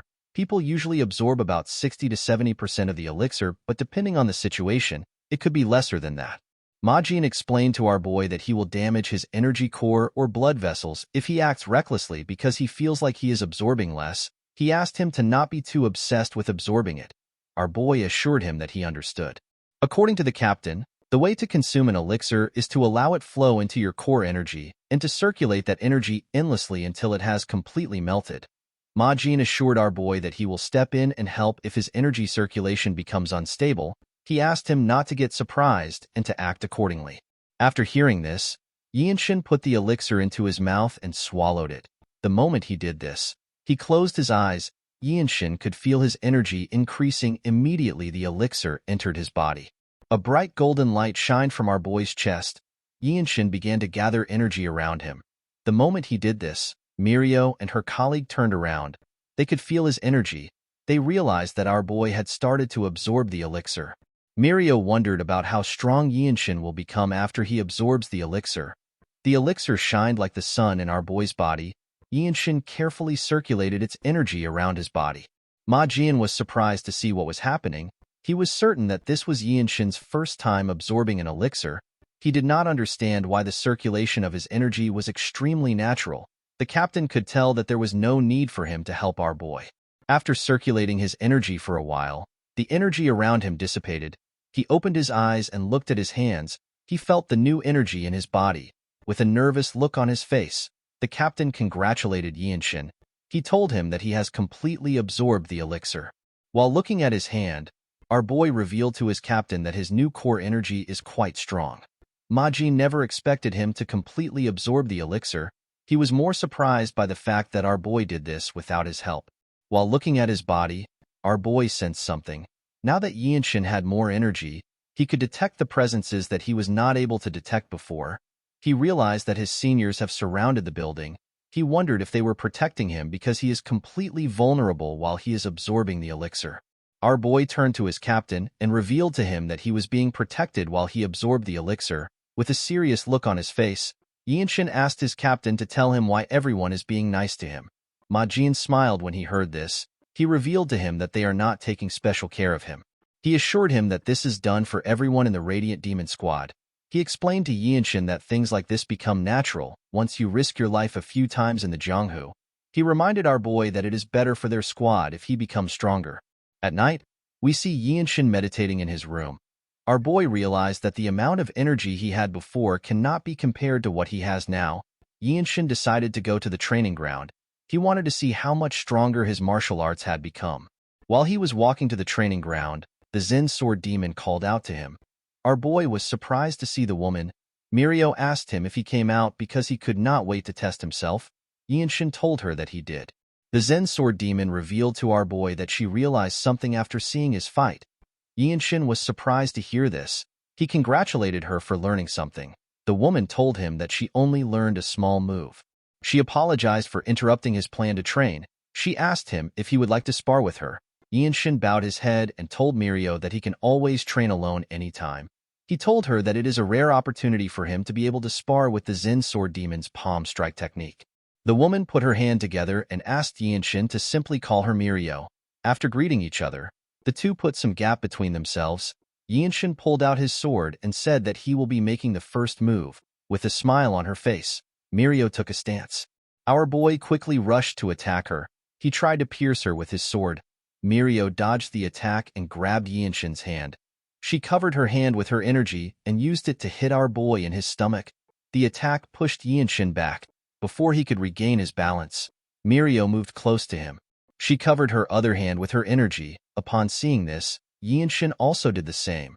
When Mirio attacked him, he used his hand to block the attack. Unfortunately for our boy, he was not strong enough to completely block the attack. He got pushed back. Mirio told Yinshin that he is quite scary. While looking at his hand, our boy asked his senior if she trained to use the one-inch strike. The woman told him that she did. According to Mirio, a swordsman that has learnt the Radiant Demon art can't only use a sword. The one-inch strike is very useful in close combat. In order to deal with the energies mixed in the body, a person needs to first destroy the enhanced protection energy with the one-inch strike. The Zen Sword Demon explained to Yinshin that after using core energy in the burst discharge to increase tension, the one-inch strike becomes really efficient. Our boy glared at his senior when he heard this. He asked her if he is allowed to say something. Mirio asked him to speak freely. He revealed to her that he has been more sensitive to detecting energy ever since he was young. He told Mirio that the way she used her core energy attracted his attention. The woman was surprised to hear this. She asked Yinshin if he was really able to see the movement of her core energy. Yinshin told his senior that he can't see her core energy. Mirio asked him to tell her how he was able to know the movement of her core energy. He explained to her that he was simply able to see the flow of the burst discharge and the waves of core energy that were generated outside. Mirio found this hard to believe. She explained to our boy that even purple robe martial masters do not have energy detection skills that is on this level. In the Desolate Fortress, there are white, blue, black, and purple robes. Purple robe martial masters are at the top of the hierarchy. The Zen Sword Demon realized that she was talking to a genius. She decided to take Yinshin's advice. Our boy revealed to her that her palm strike is more suited for puncturing technique rather than the one-inch strike. While remembering the fight, Yinshin told her that the technique may seem more suited for the one-inch strike. He told Mirio that her technique will be more powerful if she was to use it with the puncturing technique. Mirio seemed to be offended when she heard this. She asked him if she looks like an idiot that can't use something as simple as a puncturing technique. She asked him if he believes that this was the reason why she did not use the technique. Yinshin realized that she was angry. He apologized to her for saying something that upset her. To his surprise, the Zen Sword Demon turned around and apologized to him. She also thanked him. Yinshin watched her as she left the training ground. The scene shifts and we see Mirio in her captain's office.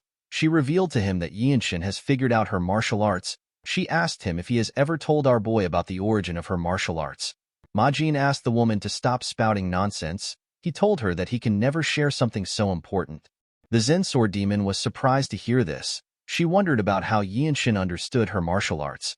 Majin asked his subordinate if our boy figured out that she tweaked the Heavenly Demon Sacred Art, which is a lost martial arts. Mirio told him that Yinshin probably found out about it. Majin smiled when he heard this. He stood up and told his subordinate that Yinshin is special. He assured her that it would be hard to find anyone like him in the Jianghu. He explained to her that people like our boy occasionally appear in the world. They become pinnacle martial masters who are considered the strongest in the world alongside the noble race and the iron race. Mirio asked her captain if Yinshin is truly so special. The man assured her that he is. He told her that our boy is the future of the Desolate Fortress. Majin advised his subordinate to not underestimate his advice and to not think about it as trivial. The Zen Sword Demon asked her captain if he is telling her to discuss the Heavenly Demon Sacred Arts with our boy. Majin explained to her that there are limits to learning the martial arts alone. He told her that he does not have enough time to help her. He assured her that the best thing to do right now would be to seek Yinshin's help. He revealed to her that our boy possesses the qualities of a martial arts founder who can adapt any martial art to one's body. Mirio was shocked to hear this. Majin asked her to not be bothered by this. He took out a scroll and revealed to her that a small mission just came in. Majin ordered Mirio to team up with Yinshin and observe how he overcomes life and death situations.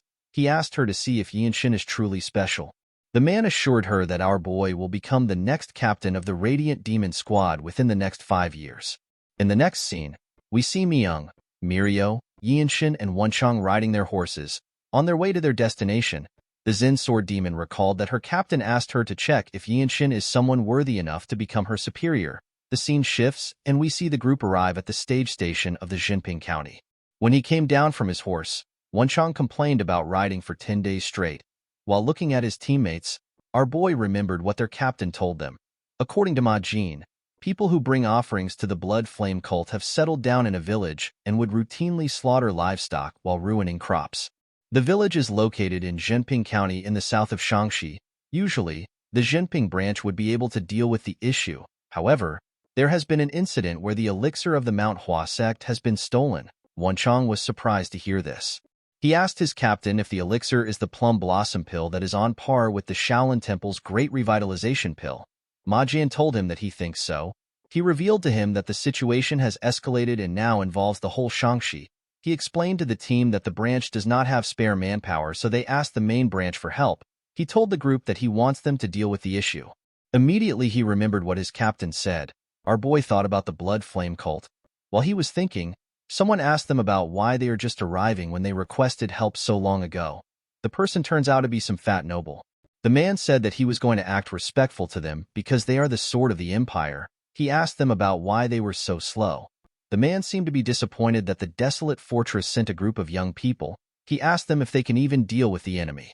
Yinshin ignored the man and asked his seniors to tell him what he is looking at. The man was annoyed to hear this. Myung explained to him that there are always ignorant officials in most places. The elf told him that he has visited many counties, and he has seen many officials who have never even seen a true martial artist before.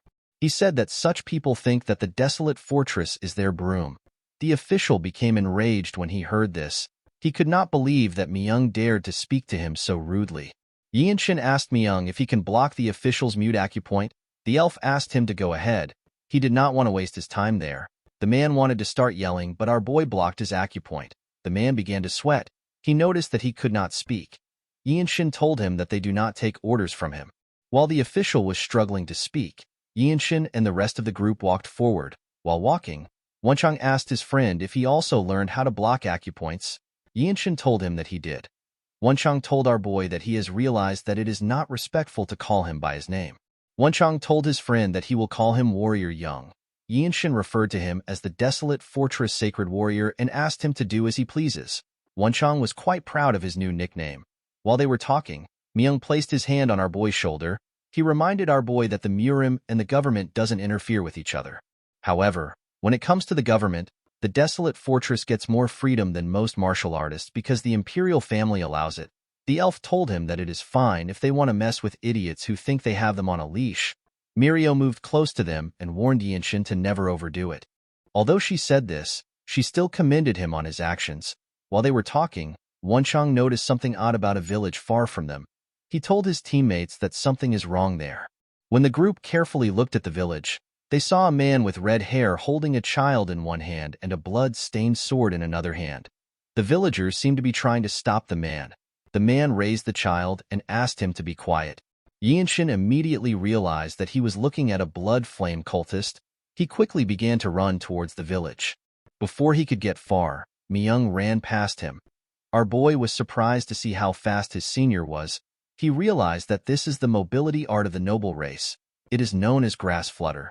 Mirio and Wonchang also ran past Yinshin. He was annoyed to see this. He wasn't able to train much in mobility arts. The lack of a proper mobility arts experience from the young manor is giving him a huge disadvantage. With a smile on his face, the cultist used his sword to cut one of the villagers. The man fell to the ground.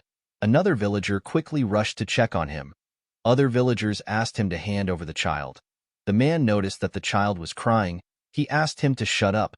He wondered if the child was full of life energy because he is young.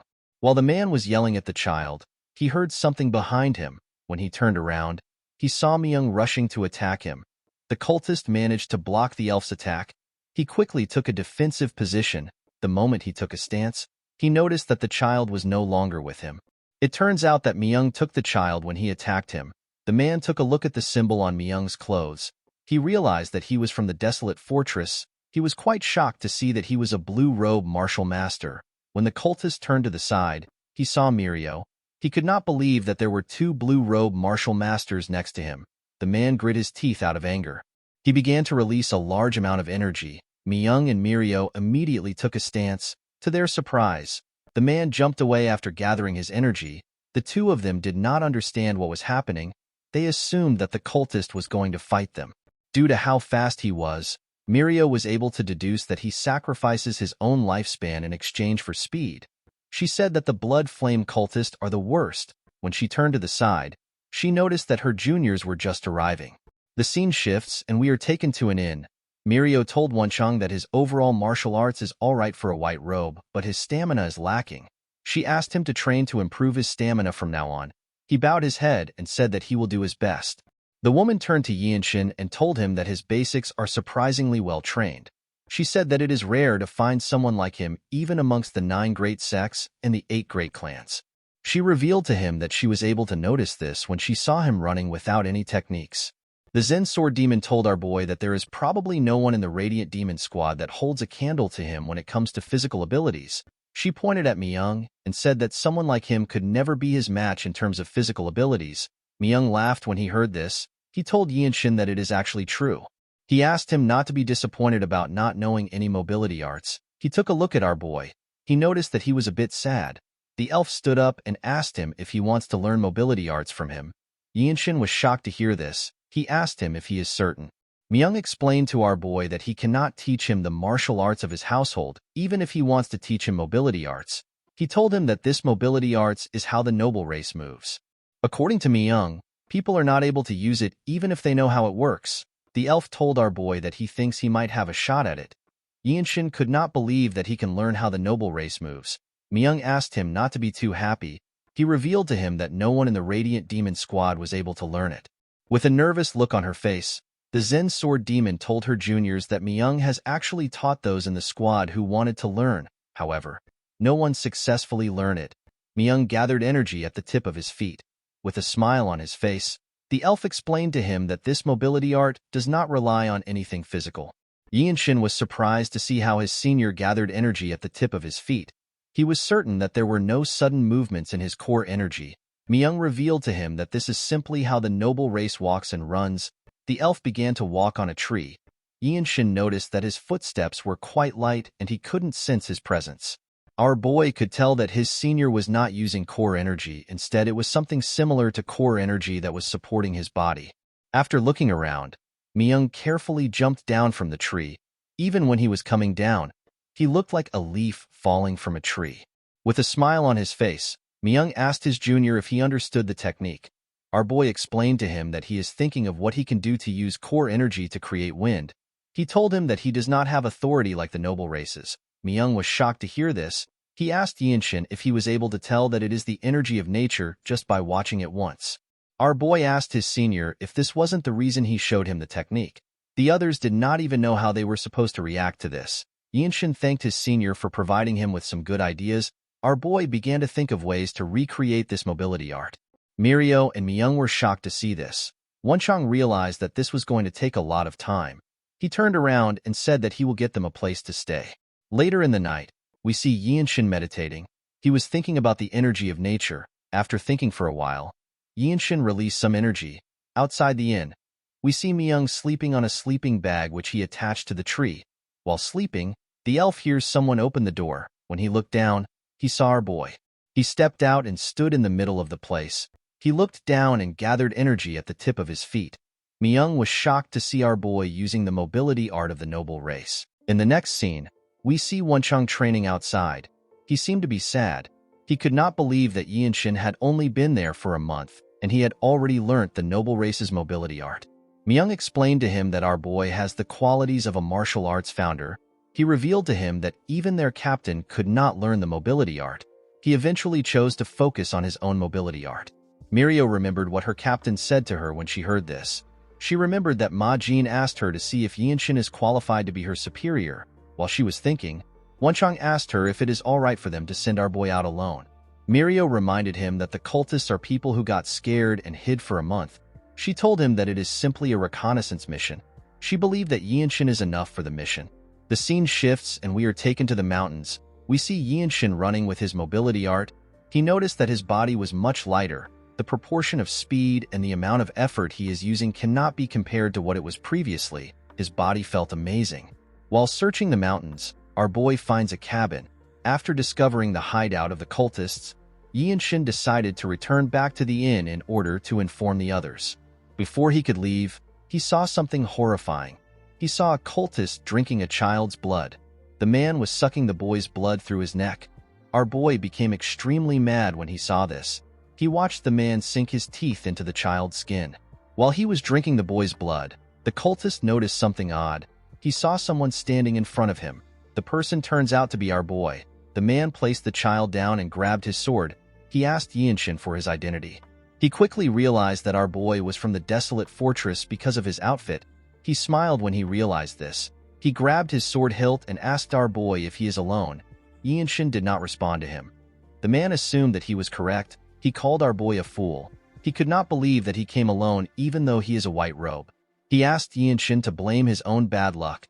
The moment he said this, our boy beheaded him at a frightening speed. The man did not even know when his head got cut off. It flew up and fell to the ground. After taking care of the man, Yinshin turned to the child on the ground. He remembered how his own family was slaughtered. He covered his sword with his energy. He decided to get rid of all the cultists. He asked the child to wait for a little while. He promised to bury him once everything is over. Immediately he said this, he took a stance. He used the radiant demon art to find the weak parts of the building. The moment he found it, he used another technique of the radiant demon art called swift sword style. His attack tore the cabin apart. The cultists inside were shocked to see what was happening. Some of them got torn apart by the strike. While the last cultist was trying to understand what was happening, Yinshin rushed to attack him. He stabbed him in the chest. He pinned the man to the ground. Yinshin reminded the cultists that their cult believes that the weak are prey to the strong. He asked him to tell him how it feels to be killed by someone stronger. He took out his sword after saying this. When he raised his head up, he saw a huge cave.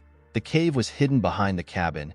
Yinshin could feel a lot of energy coming from the cave. He realized that this was not just the hideout of the Blood Flame cultists, it was also the branch of the cult. Before he could enter the cave, he sensed something. He saw more cultists rushing to attack him. The men could not believe that he would attack their branch carelessly. One of them said that he was going to kill him for the blood he spilled. The poor bastards did not know that they were about to fight an overpowered protagonist. Yinshin noticed that the bastard who said he was going to kill him was the cultist they met when they first arrived.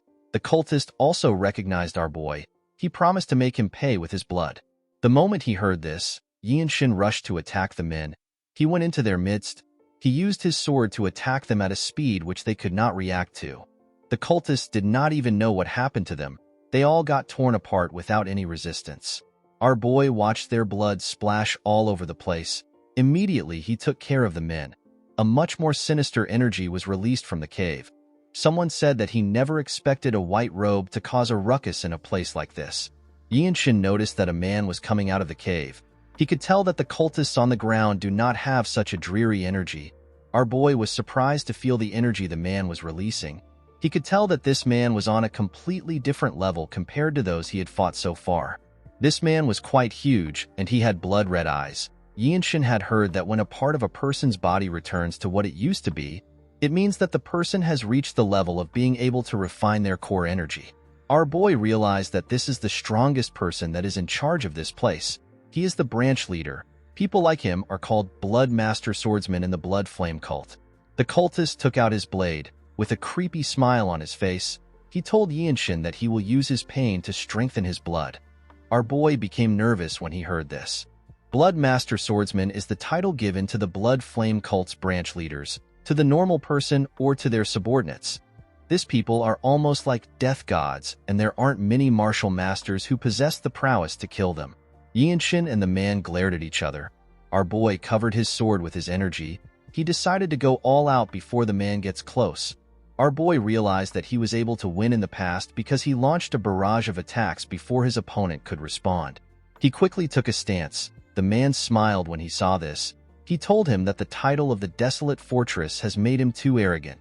Immediately he did this. Yinshin activated the limit-releasing technique. He swung his sword at an incredible speed. The man managed to dodge the attack. He was surprised to see how fast it was. He quickly stepped back. Our boy quickly charged at him. He began to attack him fiercely when he got close to him. The cultist managed to block the attacks. However, it was too fast for him. Our boy was pushing him back. He smiled when he saw how fast Yinshin was. He told him that he is not bad. Our boy could not believe that the man said that he is not bad. He remembered the dead bodies of his family members. He remembered how he felt that day. He grit his teeth out of anger. He reminded himself that he is no longer his old self. He made his attacks much heavier. The man was surprised to feel the weight of his sword. While he was struggling to block it, Yinshin reached out to him and grabbed his hand. He held the hand that the man used to hold his sword. He used his energy to twist the man's entire arm. The cultist screamed out in pain. He became more enraged. He gathered his energy in his other hand and rushed to attack Yinshin. He called him a bastard. Before his hand could touch him, our boy used his sword to cut it off. The man screamed out in pain. While he was screaming, Yinshin decided to use the opportunity. He stabbed him in his chest. The cultist spat out some blood. Yinshin twisted his sword and messed up his inside. The man could not believe that he lost to a mere white robe. With a look of anger on his face, Boy told him that he must have only inflicted pain on others. He told him that he must have never received it before. The moment he said this, he took out his sword. The cultist fell to the ground and released some dreary energy. While breathing heavily, Yinshin looked around. He saw a large hole next to him. He put his sword away and moved close to the hole. He found the bodies of the villagers in this hole. These bodies had been drained of their blood. Yinshin felt sentimental when he looked at their faces. He prayed that they would all go to paradise. At night, we see Yinshin return to the inn. Everyone was shocked to see him. He was covered in blood and he was carrying a child on his back. The group stood up when they saw him. Our boy handed the child to Wonchong. The boy was surprised to see that the child was not dead yet. Mirio could tell that her junior fought. She asked him if he is all right. Yinshin realized that she was confused because of the blood. He assured her that he is fine. He revealed to her that the blood doesn't belong to him. He told her that he discovered the blood flame cult branch. Mirio was glad to hear that he is safe. The moment she thought of this, she realized that our boy said that he found the cultist's branch. She and the other members asked him if he is serious. Yinshin revealed to them that they were 8 red-haired cultists. The blood flame cultist that caused trouble in the county was there. He was with a strong cultist that had red and black hair. Mirio and Myung were shocked to hear this. The Zen sword demon told him that the cultist with red and black hair is a blood master swordsman. She realized that our boy truly found the branch of the cult. She could not believe that there was a branch of the blood flame cult that has planted its roots there and is feeding off the people in the county. Myung picked up his sword. He explained to them that the blood flame cult is a target of the desolate fortress that needs to be destroyed. He told his teammates that they will need to raid the branch. The elf commended Yinshin on his accomplishments. He asked him to get some rest. Mirio tapped his shoulder and told him that she will follow Myung to clean up the branch. Our boy explained to them that they do not need to go anywhere. He told them that they simply need to get the government troops to do the rest. He said that the troops need to help the victims. Mirio and Myung were surprised to hear this. Wonchong could not understand why they would need the government troops. Mirio turned around and asked Yinshin if he defeated all the cultists and the blood master swordsman. Our boy told them that he killed them all. The group could not believe what they were hearing. Myung asked him if he really destroyed a branch of the blood flame cult on his own. Yinshin told him that the mobility art he taught him really helped a lot. The seniors did not know how to react to this. The Zen sword demon revealed to him that the blood master swordsmen have strange regeneration abilities. She asked him if the fight was dangerous. Yinshin was surprised to hear about regeneration abilities. He did not experience anything like that. According to Mirio, there were some martial artists who drove them to the brink of death. However, they got stabbed in the back and died because they did not know about the blood master swordsman ability to regenerate. Yinshin picked up something and placed it on the table. The thing turns out to be the head of the blood master swordsman. Everyone was shocked to see the head. Our boy realized that things would have been bad if he did not cut off the cultist's head. With a smile on his face, Myung said that the fight is over even if the cultist has regenerative abilities. In the next scene, we are taken to the desolate fortress. We see Myung and Mirio reporting about the mission to their captain. Ma Jian never expected that a blood master swordsman would be involved in such a simple mission. He realized that the mission was not completely bad because it allowed them to see what the white robes are capable of. He asked the two to tell him how Yinshin behaved when he was faced with a life and death situation. Although she was not there, the Zen sword demon did not believe that our boy was in a life and death situation. Myung asked his captain about what he means. Ma Jin explained to them that the place must have been a branch of the Blood Flame cult if a Blood Master swordsman was there. He told them that the branch must have been a dangerous place for the white robes. He asked the two of them if they destroyed the branch in order to protect their juniors. Mirio revealed to her captain that they did not actually see anything by themselves. She explained to him that Yinshin went on a reconnaissance mission alone and annihilated the entire branch on his own.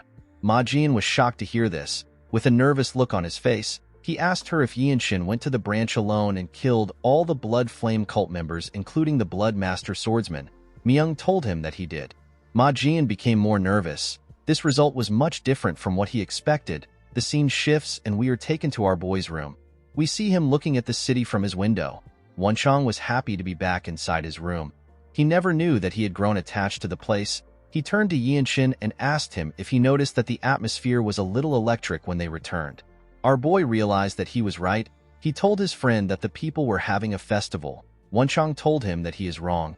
He revealed to him that the city is a little rowdy because the former Divine Sword Squad captain has returned. He said that the man has returned to fight for the position of Elder Council Leader. Yinshin was surprised to hear this. According to Wonchong, the former Divine Sword Squad captain brought a boy back with him. The boy is said to be the adopted son of the famed Desolate Ma clan. He is rumored to be extremely talented. Our boy clenched his fist out of anger when he heard this. He remembered that the Desolate Ma clan is his mother's clan. The clan never came to Xingye County before. Not even when his mother got married, even after she gave birth to him. They did not reach out once. Yinshin smiled when he thought of this. He realized that this kind of story is something a person would hear in the villages. It was as if the clan cut off all ties with their daughter who married into a household that would make them seem like they were of a lower class. The next day, we see Yinshin in his captain's office. He asked the man if he called for him.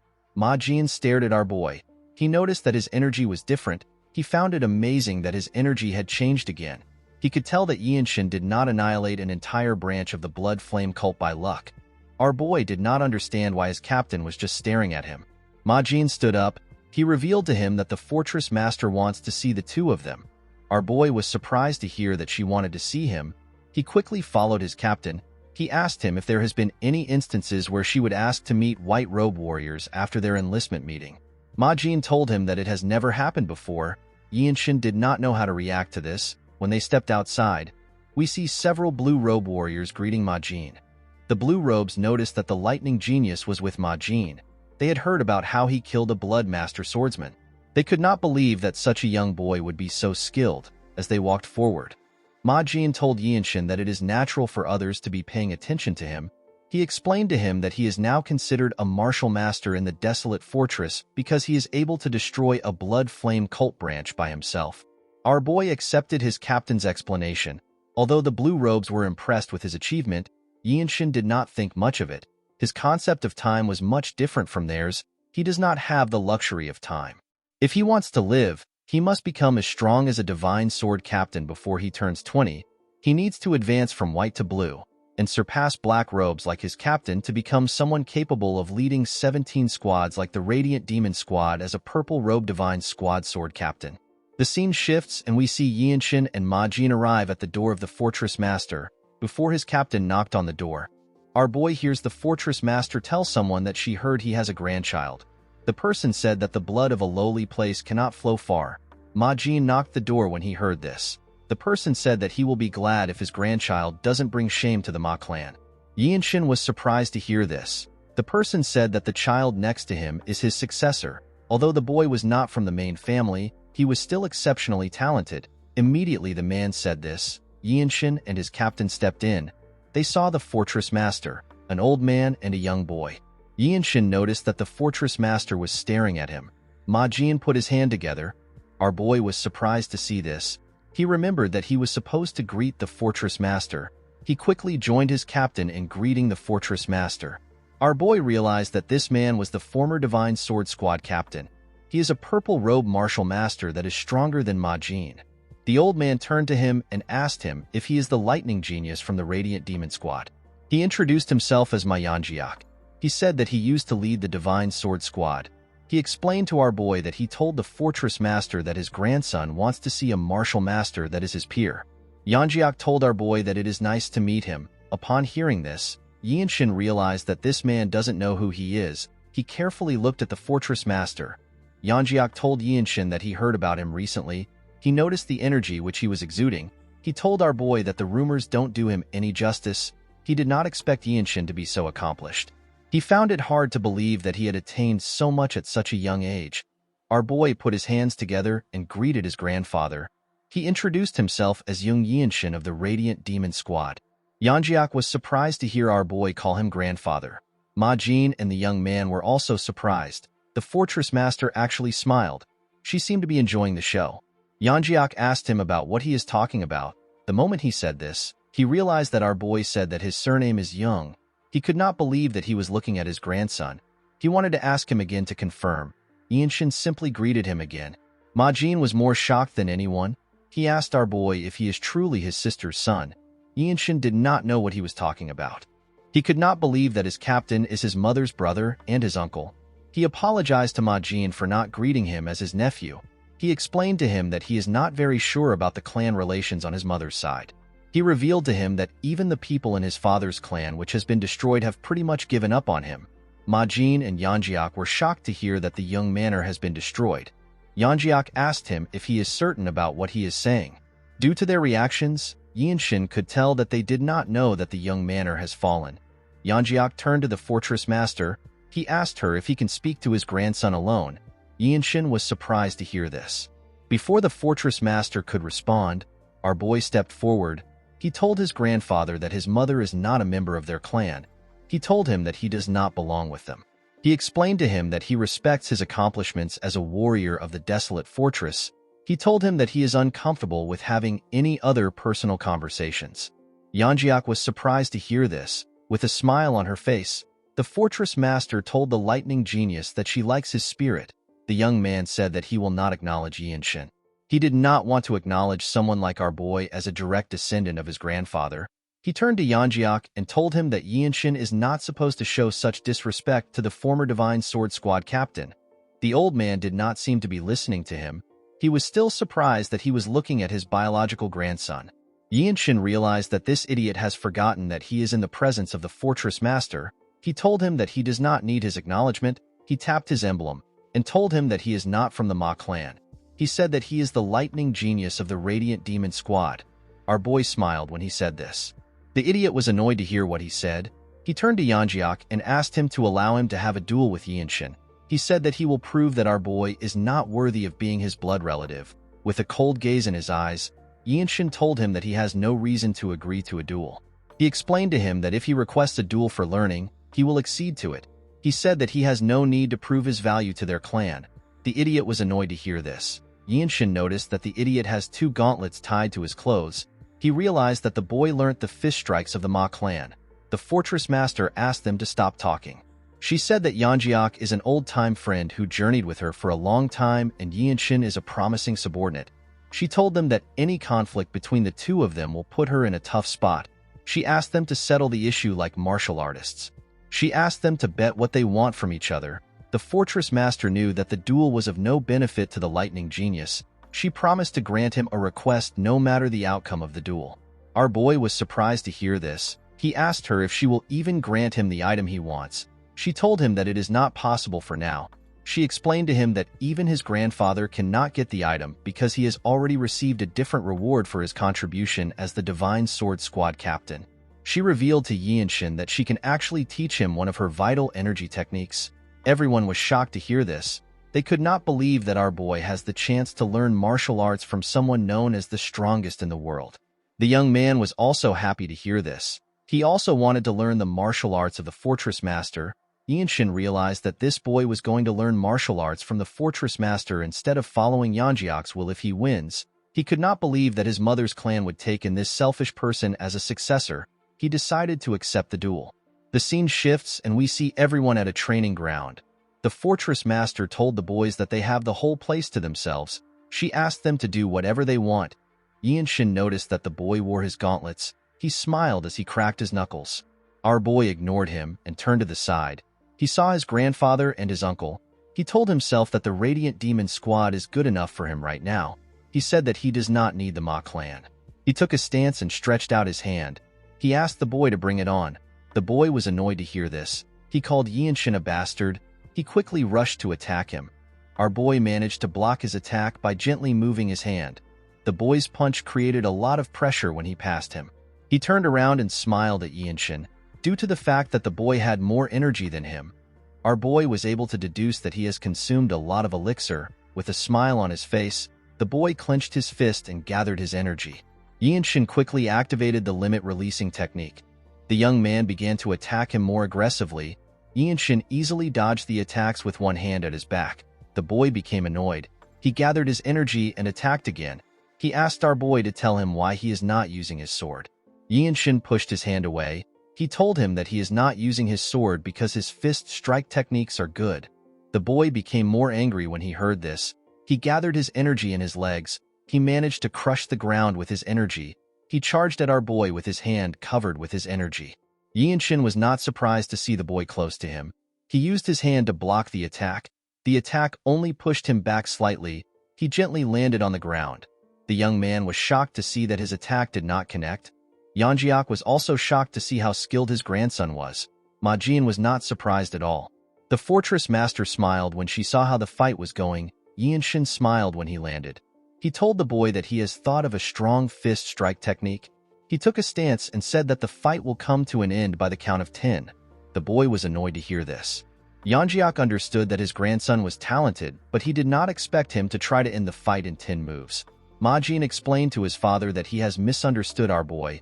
He told him that Yinshin means that he will create a new martial arts in 10 seconds. Yinshin noticed something odd about the boy. He gathered more energy. He told him that he will do his best in those 10 moves. The boy took a different stance. He said that the technique is known as the fusion fist strike. Yinshin was relieved to see this. Instead of getting riled up by what he said, the boy actually calmed himself. From the waves of the core energy he was feeling, our boy could tell that his grandfather, who is respected by the world, did not teach the young man in a slidshod manner.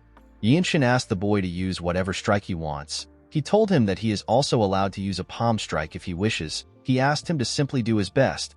He told him that he will be able to show him plenty things regardless of the strike he uses. The boy became angrier. He charged at Yinshin. The moment our boy saw his fist coming closer, he clenched his own fist. He and the boy attacked each other with their fists. Yinshin used a technique known as the energy accumulation discharge. His fist pushed the boy back. The young man was shocked to feel Yinshin's strength. Our boy did not stop. He charged at the boy. Ma Jin noticed something odd about Yinshin. He noticed that our boy accumulated more energy after the first attack. He was expected to have lost a little since he discharged his energy. When Yinshin got close to the boy, he attacked him with his hand, which was covered in his energy. The attack was known as the accumulated energy second strike. The young man put his hand together to block the attack. Unfortunately for him, Yinshin's fist broke through his defense. Ma Jin realized that our boy got an inspiration for this attack from the fusion fist strike. The young man could not believe that he was pushed back. He could not believe that Yinshin was actually getting stronger. He grit his teeth out of anger. He turned to his master to see the look on his face. Yeonjiak was not impressed or disappointed. The young man gathered more energy in his fist. Yinshin told him that he is doing well. He asked him to show him more. He told him that he can do anything he wants. The boy was annoyed to see that our boy was treating the duel as a lesson. He told him that he is too arrogant. He charged at him with a palm technique that was quite fast. Yinshin used the accumulated energy third strike. The attack pushed the boy's palm away. Before he could fall to the ground, Yinshin grabbed his clothes. The boy was shocked to see this. Our boy gathered his energy in his palm. He found palm strikes to be interesting. The young man could not believe that Yinshin was about to use a palm strike. Our boy pulled him closer and used the accumulated energy fourth strike. The attack sent the young man flying. Ma Jin and his father were surprised to see that our boy used a palm strike. The fortress master gently smiled. The boy fell to his knees and touched his chest. He coughed out in pain. Yinshin simply glared at him with a cold gaze in his eyes. The young man became scared when he understood how powerful our boy is. Ma Jin and Yanjiak realized that our boy created a fist art that gets stronger the longer the fight lasts. They could not believe that Yinshin actually created a martial art like this in such a short time. Our boy gently circulated his energy around his body. He looked at his hands. He did not expect to create a martial art that can be called a famed ultimate technique. The fortress master told him that the fight was really good. She did not think that she would witness someone creating a martial art. Yinshin said that he is embarrassed. He asked her if he did not waste her time. The fortress master told him that he is being too humble. She asked him if he has decided on a name for his new technique. Yinshin revealed to her that the new martial art will be called the Infinite Blossom Fist Strike. The fortress master smiled when she heard the name. She realized that our boy was trying to say that the martial arts is a fist strike that blooms endlessly. She told him that it is a perfect name. Ma Jin congratulated his subordinate on his achievement. He told him that he created an incredible martial art. Yinshin looked at his hands and said that he only managed to work out the framework. He said that he is still not satisfied with the moves in it. He revealed to his captain that when he uses palm strikes, he is completely relying on the radiant demon arts. Ma Jin smiled when he heard this. He assured Yinshin that there won't be many white robes who can handle his new technique. He told him that he always tries to not be surprised. However, he is always shocked when it comes to him because he is growing stronger at such a rapid pace. Yinshin was aware of the time he had left to live. He told his captain that he is not growing at the best pace. Yanjiak moved closer to our boy. He asked him to tell him what he needs to do to gain his forgiveness. Ma Jin and the adopted grandson were shocked to hear this. Purple-robe martial masters of the desolate fortress are extremely powerful. They are said to be gods who can take away the life of anyone their energy can detect. Yinshin could not believe that someone this powerful was lowering himself to him. He glared at his grandfather. He told him that he is uncomfortable with what he said. He explained to Yanjiak that they cannot turn back time. He said that members of his mother's clan are no different from strangers to him. He told him that he is now part of the Radiant Demon Squad family. Yanjiak told his grandson that they can start building a relationship now. Our boy told him that he does not have enough time to build up his martial art. The old man was surprised to hear his grandson's excuse. Yinshin explained to him that he won against his adopted grandson in the duel that he requested on impulse. He asked Yanjiak to respect this as a martial artist. The fortress master interrupted them. She told Yanjiak that it is time to give Yinshin his reward since he won. She told our boy that she will teach him a martial arts of his choice anytime he is ready. She told him that he is allowed to make one request from the Ma clan. Yinshin told the fortress master that he will inform the Ma clan about his request through his captain. Ma Jin was shocked to hear this. He could not believe our boy wanted to use him as a messenger. On their way back to the office, Ma Jin called out to Yinshin. He revealed to him that he has a mission that will be of help to him. Yinshin wondered about what his captain was talking about. The scene shifts and we are taken to Xian. We see several people walking on the street. Ma Jin and his squad members were also on the street. Oddly enough, they all wore normal clothes instead of their uniform. Wencheng, Miyang, and Mirio were the ones in the team. While walking with his teammates, Yinshin thinks about what his captain told him. The scene shifts and we are taken to the past.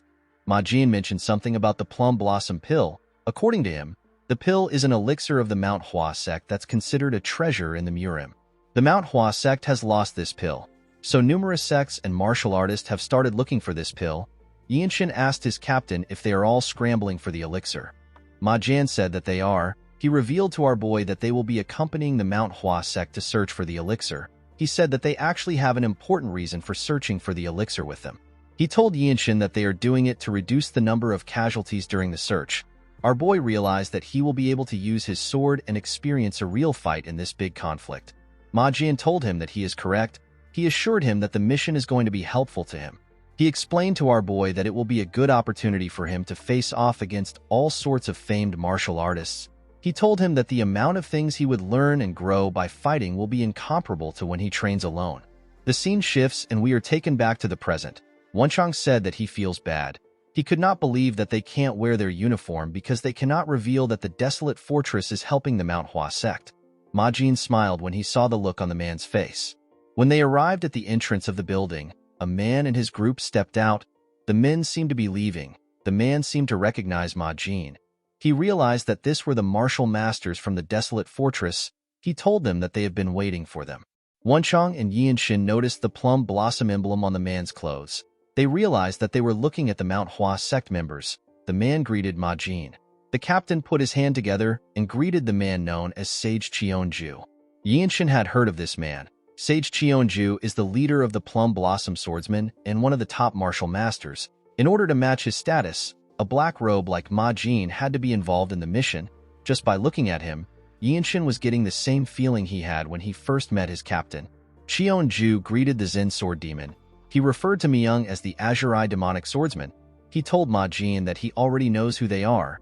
He said that there is no need for introduction since they already fought together before. Yianshin was surprised to hear that Myung is known as the Demonic Swordsman. While he was looking at his senior, he saw a member of the Plum Blossom Swordsmen yawning. He looked like he was bored. Cheonju walked up to Yianshin and took a look at him. He said that he now understands the kind of mindset the desolate fortress has towards this issue. He told Ma Jin that he never expected him to bring his disciple. Yianshin realized that the man assumed he was Ma Jin's disciple because he was not wearing his uniform. Before Ma Jin could explain, Cheonju raised his sword and interrupted him. He told him that our boy is extraordinary. He asked Ma Jin if he is open to a friendly duel with the disciple of their sect leader. He assured him that it will be fun. The captain smiled when he heard this. He knew that Cheonju was trying to show them that the Mount Hua sect is above them. Since they will be traveling as a party, it would be awkward for the key members to fight each other. This is why they want to use the future generations of their respective groups to determine the hierarchy. Ma Jin turned to Yianshin to see if he will accept the duel. Our boy simply shrugged his shoulders. He was basically telling his captain to do whatever he wants. Ma Jin smiled when he saw this. The Plum Blossom Swordsman, who seemed bored, told his teammates that they are making him do extra work. He said that he will only need 5 moves to win. Cheonju was annoyed to see how arrogant he was. He told him that he will be able to learn something here. He advised him to do his best. The young man smiled when he heard this. He said that he does not know what he can learn here. He had heard that the Radiant Demon Arts is based on senses. Yianshin stepped out to represent his group. He wondered about how deep the martial arts of the Mount Hua sect will be. He reminded the boy that he said that he will only need 5 moves. The young man smiled when he heard this. He asked Yianshin if this sentence offended him. He apologized to him. He told him that he was not trying to underestimate him. He said that he had a really tough training today, so he unknowingly voiced out what he was thinking. He introduced himself as Yu Hyun. Wenchang was surprised to hear his name. He could not believe that he was looking at the Mount Hua sect sword dragon. He heard that Hyun was the best disciple of the sect leader. Mirio revealed to him that Hyun is known as the future of the Mount Hua sect. There are rumors saying that he has already started learning the Violet Dawn sacred art. Wenchang could not believe that Yianshin was supposed to win someone this powerful. Our boy dropped his bag on the ground. He carefully moved his wrist. With a smile on his face, he introduced himself as young Yianshin. Hyun smiled at Yianshin. He activated a technique known as Invisible Wind Stride and charged at Yianshin. He attacked him with a palm technique. The technique contained a variety of moves. Our boy realized that this was the Falling Blossom Palm Strike. Hyun attacked him with a confident smile on his face. Yianshin activated the first strike of the Infinite Blossom Fist. The technique is known as Vortex. He was able to disrupt Hyun's flow with his technique. Hyun had to bend his head to dodge the attack. He was shocked to see what just happened.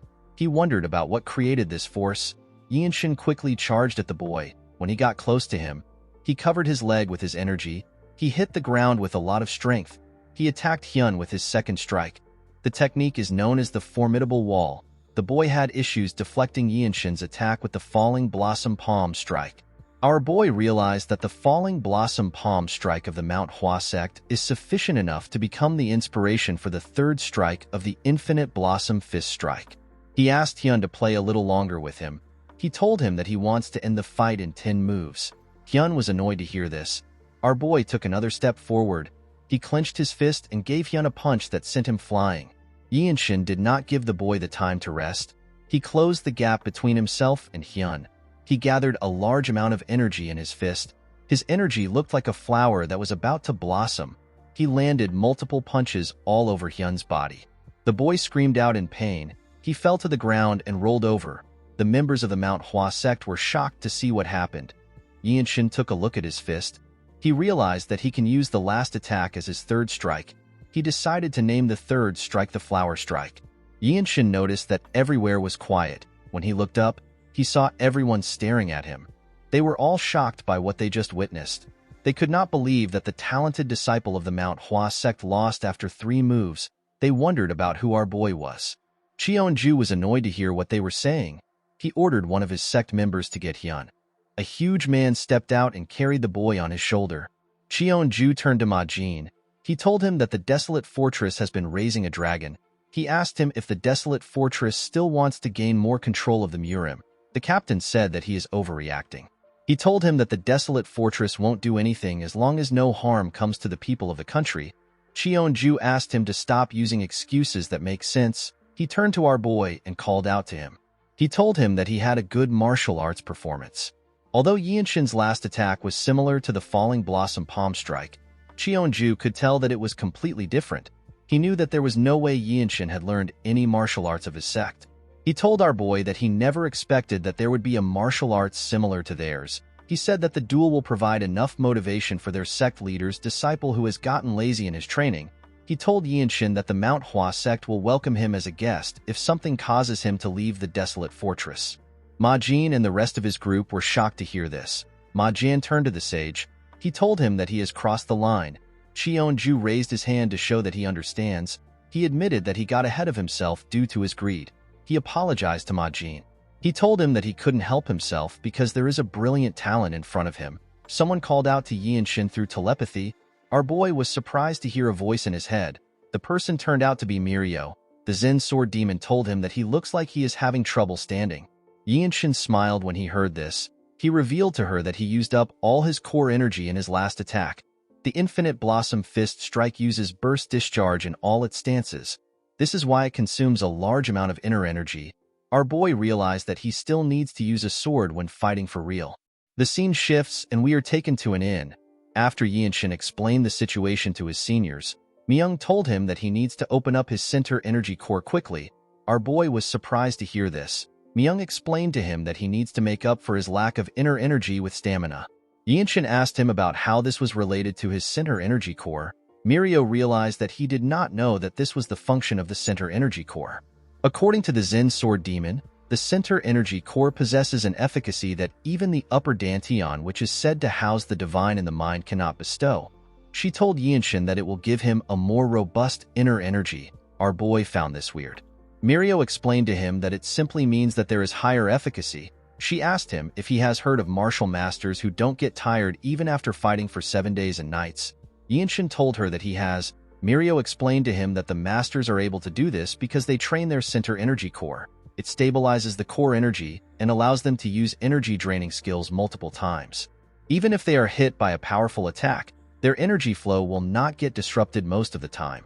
She revealed to Yinshin that Myung was able to fight against the Namgung's strongest swordsman because of his center energy core. Yinshin asked the Zen Sword Demon to tell him how he can open up his center energy core.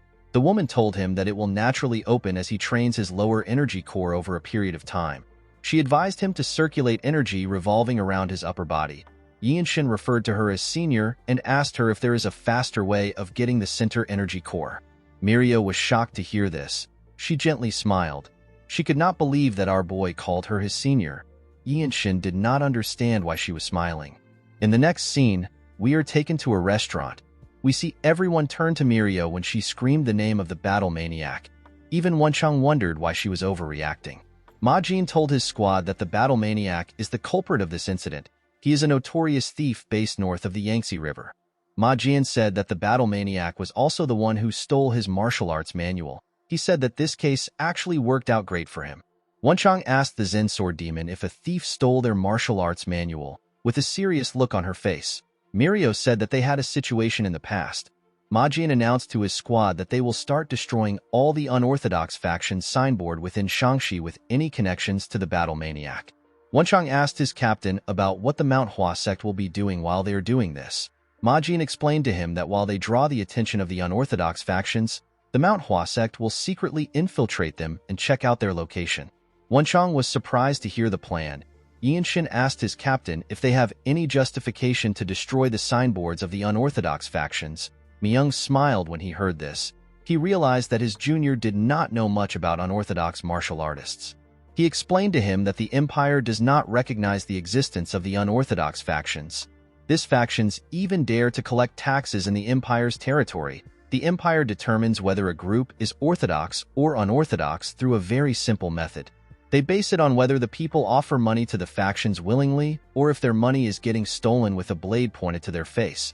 Ma Jin said that the unorthodox factions are vermin who leech off the country. The only reason they are left alone is because a new group of them will appear even if they destroy the current group. The captain told Yinshin that there is no need for justification when attacking people like them. Our boy asked him about the amount of factions they are going to attack. Ma Jin said that they will start with 6. He told them that he will take 2 factions. Yinshin said that he will also go by himself. Ma Jin asked him if he is trying to claim all the credits for himself. He told him that it is too dangerous. Our boy assured his captain that he will be able to take care of it. Ma Jin explained to him that it is a different matter altogether for him to take on an entire organization. While fighting against a group, there are way too many variables to consider. It can't even be compared to a one-on-one fight. Yinshin told his captain that he will need to experience these things by himself. Ma Jin knew that our boy was right. He told him that he will assign him a mission in the town. He revealed to him that his target will be the Mantis sect that is in a part of Xian known as Lianhu. He told him that the group is quite atrocious. They won't hesitate even when kidnapping women and children. Ma Jin told our boy that his mission is to destroy the sect alone. In the next scene, we see Yinshin walking in the forest. There was a man walking behind him. The man was guiding him to Lianhu. The man told Yinshin that he never expected him to be going alone. He asked our boy to reconsider his decision. He said that the Mantis sect is not to be trifled with. According to the man, the sect has more than 10 men who are well-versed in martial arts. It is said that even a single lower-rank member is enough to defeat a whole alley in Lianhu. Yinshin asked the man to tell him more about the sect. The man revealed to him that the sect took over the streets of Lianhu 3 years ago. They dragged at least a dozen women away to serve them as maids. They are very vicious. They were able to skillfully manipulate the local magistrate. Yinshin asked the man if there is anyone who has seen the sect members use martial arts. The man told him that he heard they use all sorts of weapons. He said that he saw the sect members a few times from afar. They had a few weird curved swords and normal swords. He said that the sect members were so fast that it was hard for people to see everything they were doing. They were able to cut off 2 heads with a single slash. Yinshin realized that these people have learned some martial arts, even though they don't have a developed dantian. He turned around and asked the man about what the government is doing if so many people have been captured. The man revealed to him that the local magistrate makes sure the Mantis sect don't run into any problems since they are in cahoots. When Yinshin arrived at the county, he saw some people gathered somewhere. When he looked in front of them, he saw some young girls tied up. The young girls were being harassed by some men with swords. Yinshin was annoyed to see this. He said that he now understands why the desolate fortress had to come. The men turned to the side when they heard his voice. Our boy stepped out and asked the men if they are government troops. He asked them if these girls are criminals that they tied up. A bald man holding a dagger threw it at Yinshin's head. Our boy caught the dagger. He activated the swift sword style of the radiant demon art. He threw the dagger back at the man. It stabbed him in his head. The man's friends were surprised to see this. They believed that Yinshin was some child who knew martial arts. One of them asked him about where he learned from. He told Yinshin that the way he threw the dagger was weird. He asked him if he learned how to throw it properly.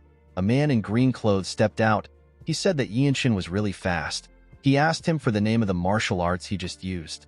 Our boy drew his sword. He told the man that there is no need for him to name such a trivial trick. The man was happy to see Yinshin's sword. He believed that he would get a reward from their sect leader if he was to present the sword to him. The moment he thought of this, Yinshin used his sword to split his head apart. The man's teammates were shocked to see this. Our boy charged at them. He tore all of them apart before they could even draw their swords. Everyone, including the man who brought him there, was shocked to see how he easily took care of them. The men on the other side quickly ran to the girls. They thanked Yinshin for saving the girls. The man who brought our boy was still quite shocked by what he witnessed. Yinshin turned to him and asked him about where the Mantis sect is. The man quickly pointed to a building. Our boy walked towards the building. When he arrived at the gates, he saw the signboard of the Mantis sect. He kicked the gates open with a lot of force. The men in the building were surprised to see a young boy barge into the building. The leader of the sect was surprised to hear that a young boy like Yinshin killed their sect members. Our boy noticed that the man was oddly dressed. He wore a dragon robe, which should only be worn by the emperor. Yinshin wondered if the man was really a rebel. The leader stepped down. He asked his sect members to stay out of the fight. He said that it has been a while since he used his sword. He told Yinshin that he chose the wrong place to perform a chivalrous deed. He drew his sword after saying this. Our boy asked the old idiot for his name. The leader laughed and said that there is no point in giving his name to someone who is about to die. Yinshin revealed to him that he needs to know the name of the sect leader in order to claim the credit. The man smiled when he heard this. He quickly charged at our boy. Yinshin immediately realized that he was using a swift sword technique. He noticed that he could see the trajectory of the leader's attack. He wondered if it is because he has gotten stronger. He drew his sword and blocked the man's attack. He pushed the leader back when he blocked his attack. The man was shocked to feel the weight of Yinshin's attack. He took a careful look at our boy. He realized that he wouldn't be able to win in a one-on-one match. He ordered his men to attack our boy. They all charged at him.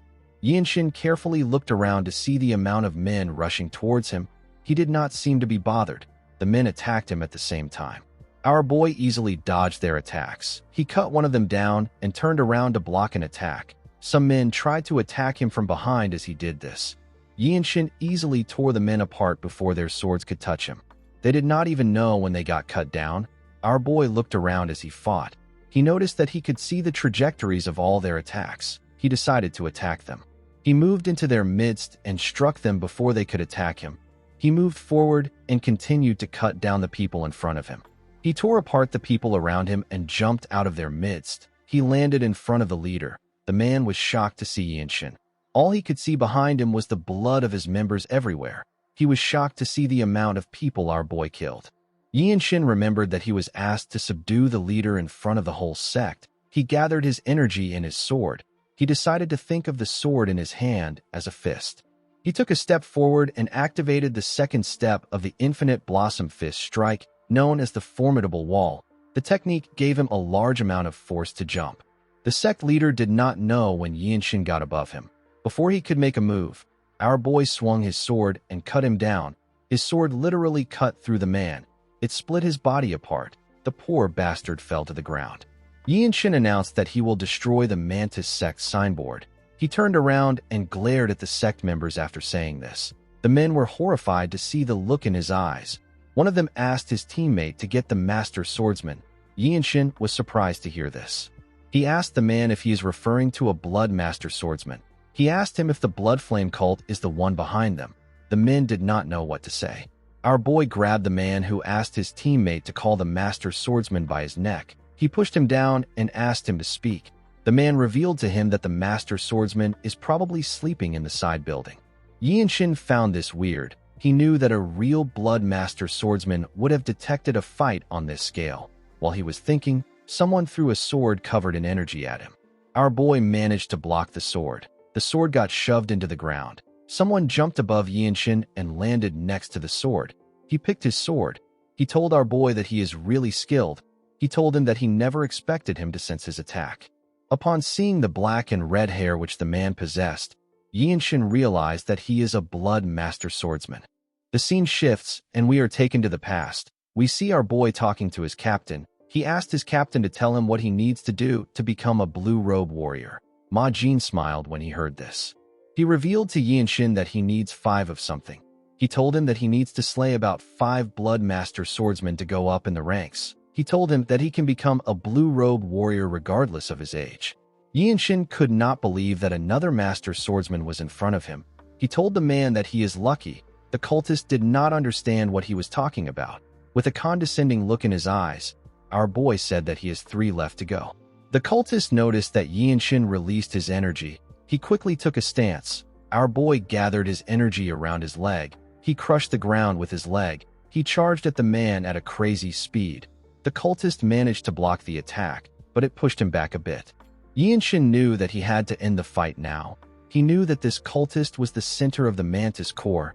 If he lets the fight drag on, his chances of winning will drop. The master swordsman gathered some energy in his hand. He asked Yinshin to die.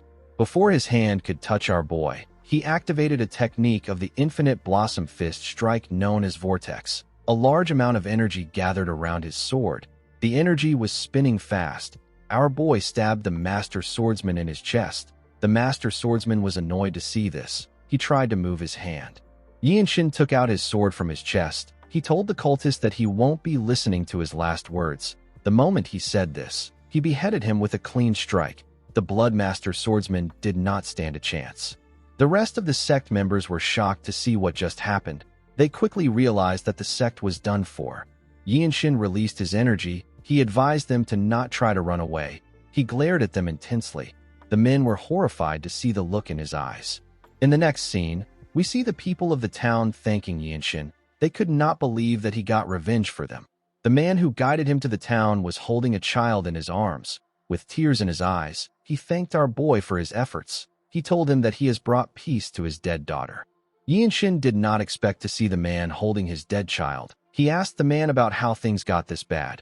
He said that Xian is the Zhongnan sect's territory. The man put himself together. He explained to our boy that the Zhongnan sect is currently fighting the Tyrant Sword tribe.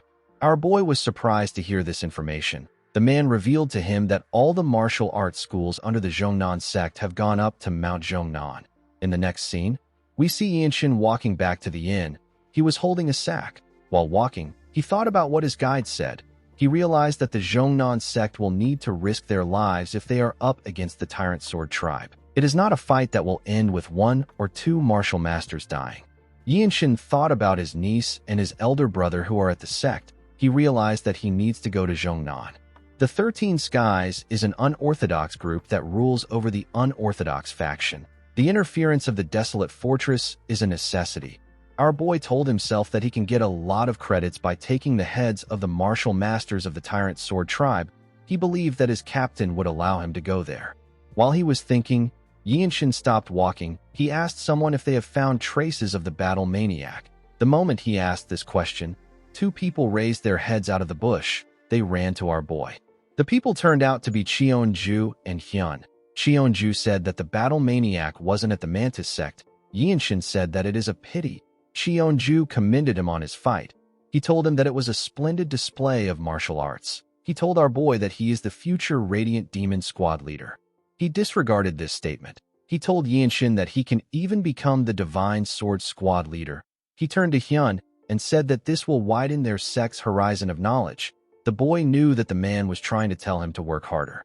He told Yinshin that he feels restless anytime. He remembers that he said that he needed 5 moves to defeat him. He asked our boy if he will like to become his friend. He asked him if he is interested in the Manhwa sect's martial arts. He told Yinshin that the Desolate Fortress isn't very far from the Manhwa sect.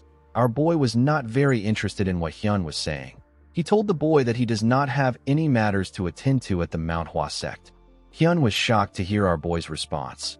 Yinshin assured him that he won't refuse to see him if he comes to visit him at the Desolate Fortress. He told him that he must learn a new martial arts before coming each time. Hyun was shocked to hear this. The scene shifts, and we are taken to the inn. The group noticed when Yinshin stepped inside. Myung said that the energy around our boy is a little different. Mirio moved close to him to inspect him. She told him that he received a cut on his back. She asked him to sit down. She told him that she will help him apply some balm. Ma Jin asked Yinshin about how the mission went. Our boy placed the sack on the table. The group was surprised to see what was inside the sack. They could not believe that they were looking at the head of a Blood Master swordsman. Ma Jin never expected the Blood Flame cult to have something to do with the issue. He could not believe that they left a Blood Master swordsman in charge. Myung pat Yinshin on the head. He told him that this proves that what happened at Jinping County wasn't a fluke. The captain could not understand the move of the Blood Flame cult. He did not know why they were placing Blood Master swordsmen in places where they are not usually seen. The Zen Sword Demon said that this is not normal. Ma Jin commended Yinshin on accomplishing a great feat. He told him that problems might be following him around. He could not believe that our boy resolved all his problems and returned with information that could be of aid to the Murim. Yinshin told his captain that he has something to say. Ma Jin asked him to tell him. Our boy revealed to him that he wants to go up to Mount Zhongnan. He explained to his captain that he is worried about his niece. Ma Jin told him that they were also just informed about the situation. he told our boy that Mount Zhongnan is currently very dangerous. He explained to Yinshin that the Tyrant Sword Tribe is completely different from the Blood Flame cult. They are not a normal, unorthodox group. Mirio told our boy that the Tyrant Sword Tribe uses both traditional martial arts and sorcery. She asked him to think of them as people who have gone crazy about getting stronger. Ma Jin said that Mirio is right. He told Yinshin that they have not received any missions there. He said that they simply need to focus on what they have been tasked with. Myung decided to interfere. He reminded his captain that captains are allowed to give orders for a mission if they deem it necessary. Ma Jin and Mirio could not believe that Myung decided to speak up now. Ma Jin decided to be honest with our boy. He explained to him that he does not want to send him to Mount Zhongnan without knowing if he will be able to make it back. Yinshin was surprised to hear this. His captain explained to him that anyone in the desolate fortress who knows how talented he is will worry about this fact. Myung told our boy that it is natural that people want to recruit him. He reminded him about the incident where he was invited by the Manhwa sect. Both Mirio and Wonchong knew that Myung was right. Yinshin asked his captain to tell him why he is incapable of separating personal and business matters. He asked his teammates if this is the level of trust he has built in their squad. He reminded them that he has shown them what he is capable of. He begged his captain to let him go. He asked him to record the mission as a solo mission. Upon seeing the look on Yinshin's face, Myung told his captain that our boy has made a checkmate move. Mirio hit him in the back when she heard this. After thinking about it, Ma Jin told our boy that he is right. He decided to give Yinshin a condition that would grant him the right to leave. He asked our boy to take on one of his attacks. Mirio and Myung were shocked to hear this. Ma Jin told our boy that it is simply one attack. He told him that he can dodge or block the attack if he wants. He assured him that he will let him go if he is able to do this. The Zen Sword Demon believed that this was a bit too much. She called out to her captain. Ma Jin told her that one must be at least this competent in order to stand at the top of the martial arts world. He promised to give Yinshin a separate reward if he is able to handle one of his attacks. Our boy accepted his offer. The scene shifts, and we are taken outside the inn. We see the members of the Mount Hua sect standing together. Cheonju thanked Ma Jin for granting them permission to witness his duel. After thanking him, he moved close to his team. He told Hyun that it is a precious opportunity to see the technique of the Radiant Demon Squad captain. Hyun found this to be weird. He reminded Cheonju that a black-robed warrior of the desolate fortress should be on the same level as him. Cheonju told him that he is right. He explained to him that Ma Jin is very strong when it comes to close combat. He told him that the captain is even stronger than him.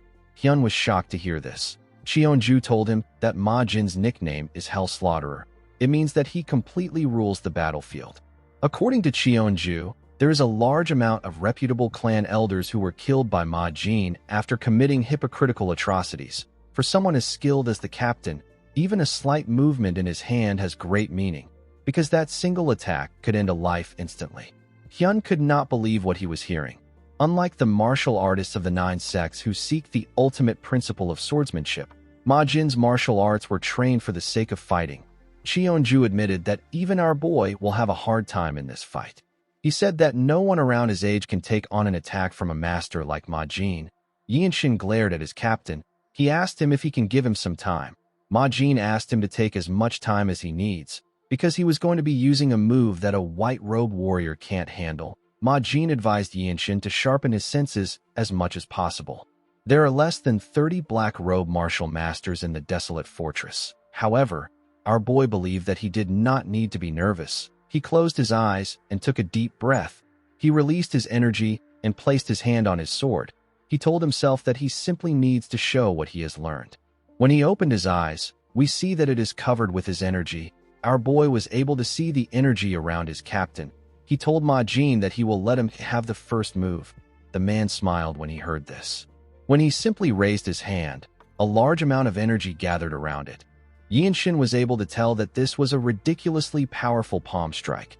A palm strike of this level can easily break through most fortress walls. Our boy realized that he could not block such an attack. He needed to dodge it. He quickly let go of his sword. The moment he let go of his sword, Ma Jin charged at him like a lion going after its prey. He swung his palm at him when he got close to him. Immediately our boy saw his palm. He realized that he couldn't get away with any of the mobility arts he has learned so far. The moment he thought of this, an idea came to his head. He realized that he could take a single step. He focused his eyes on Ma Jin's palm.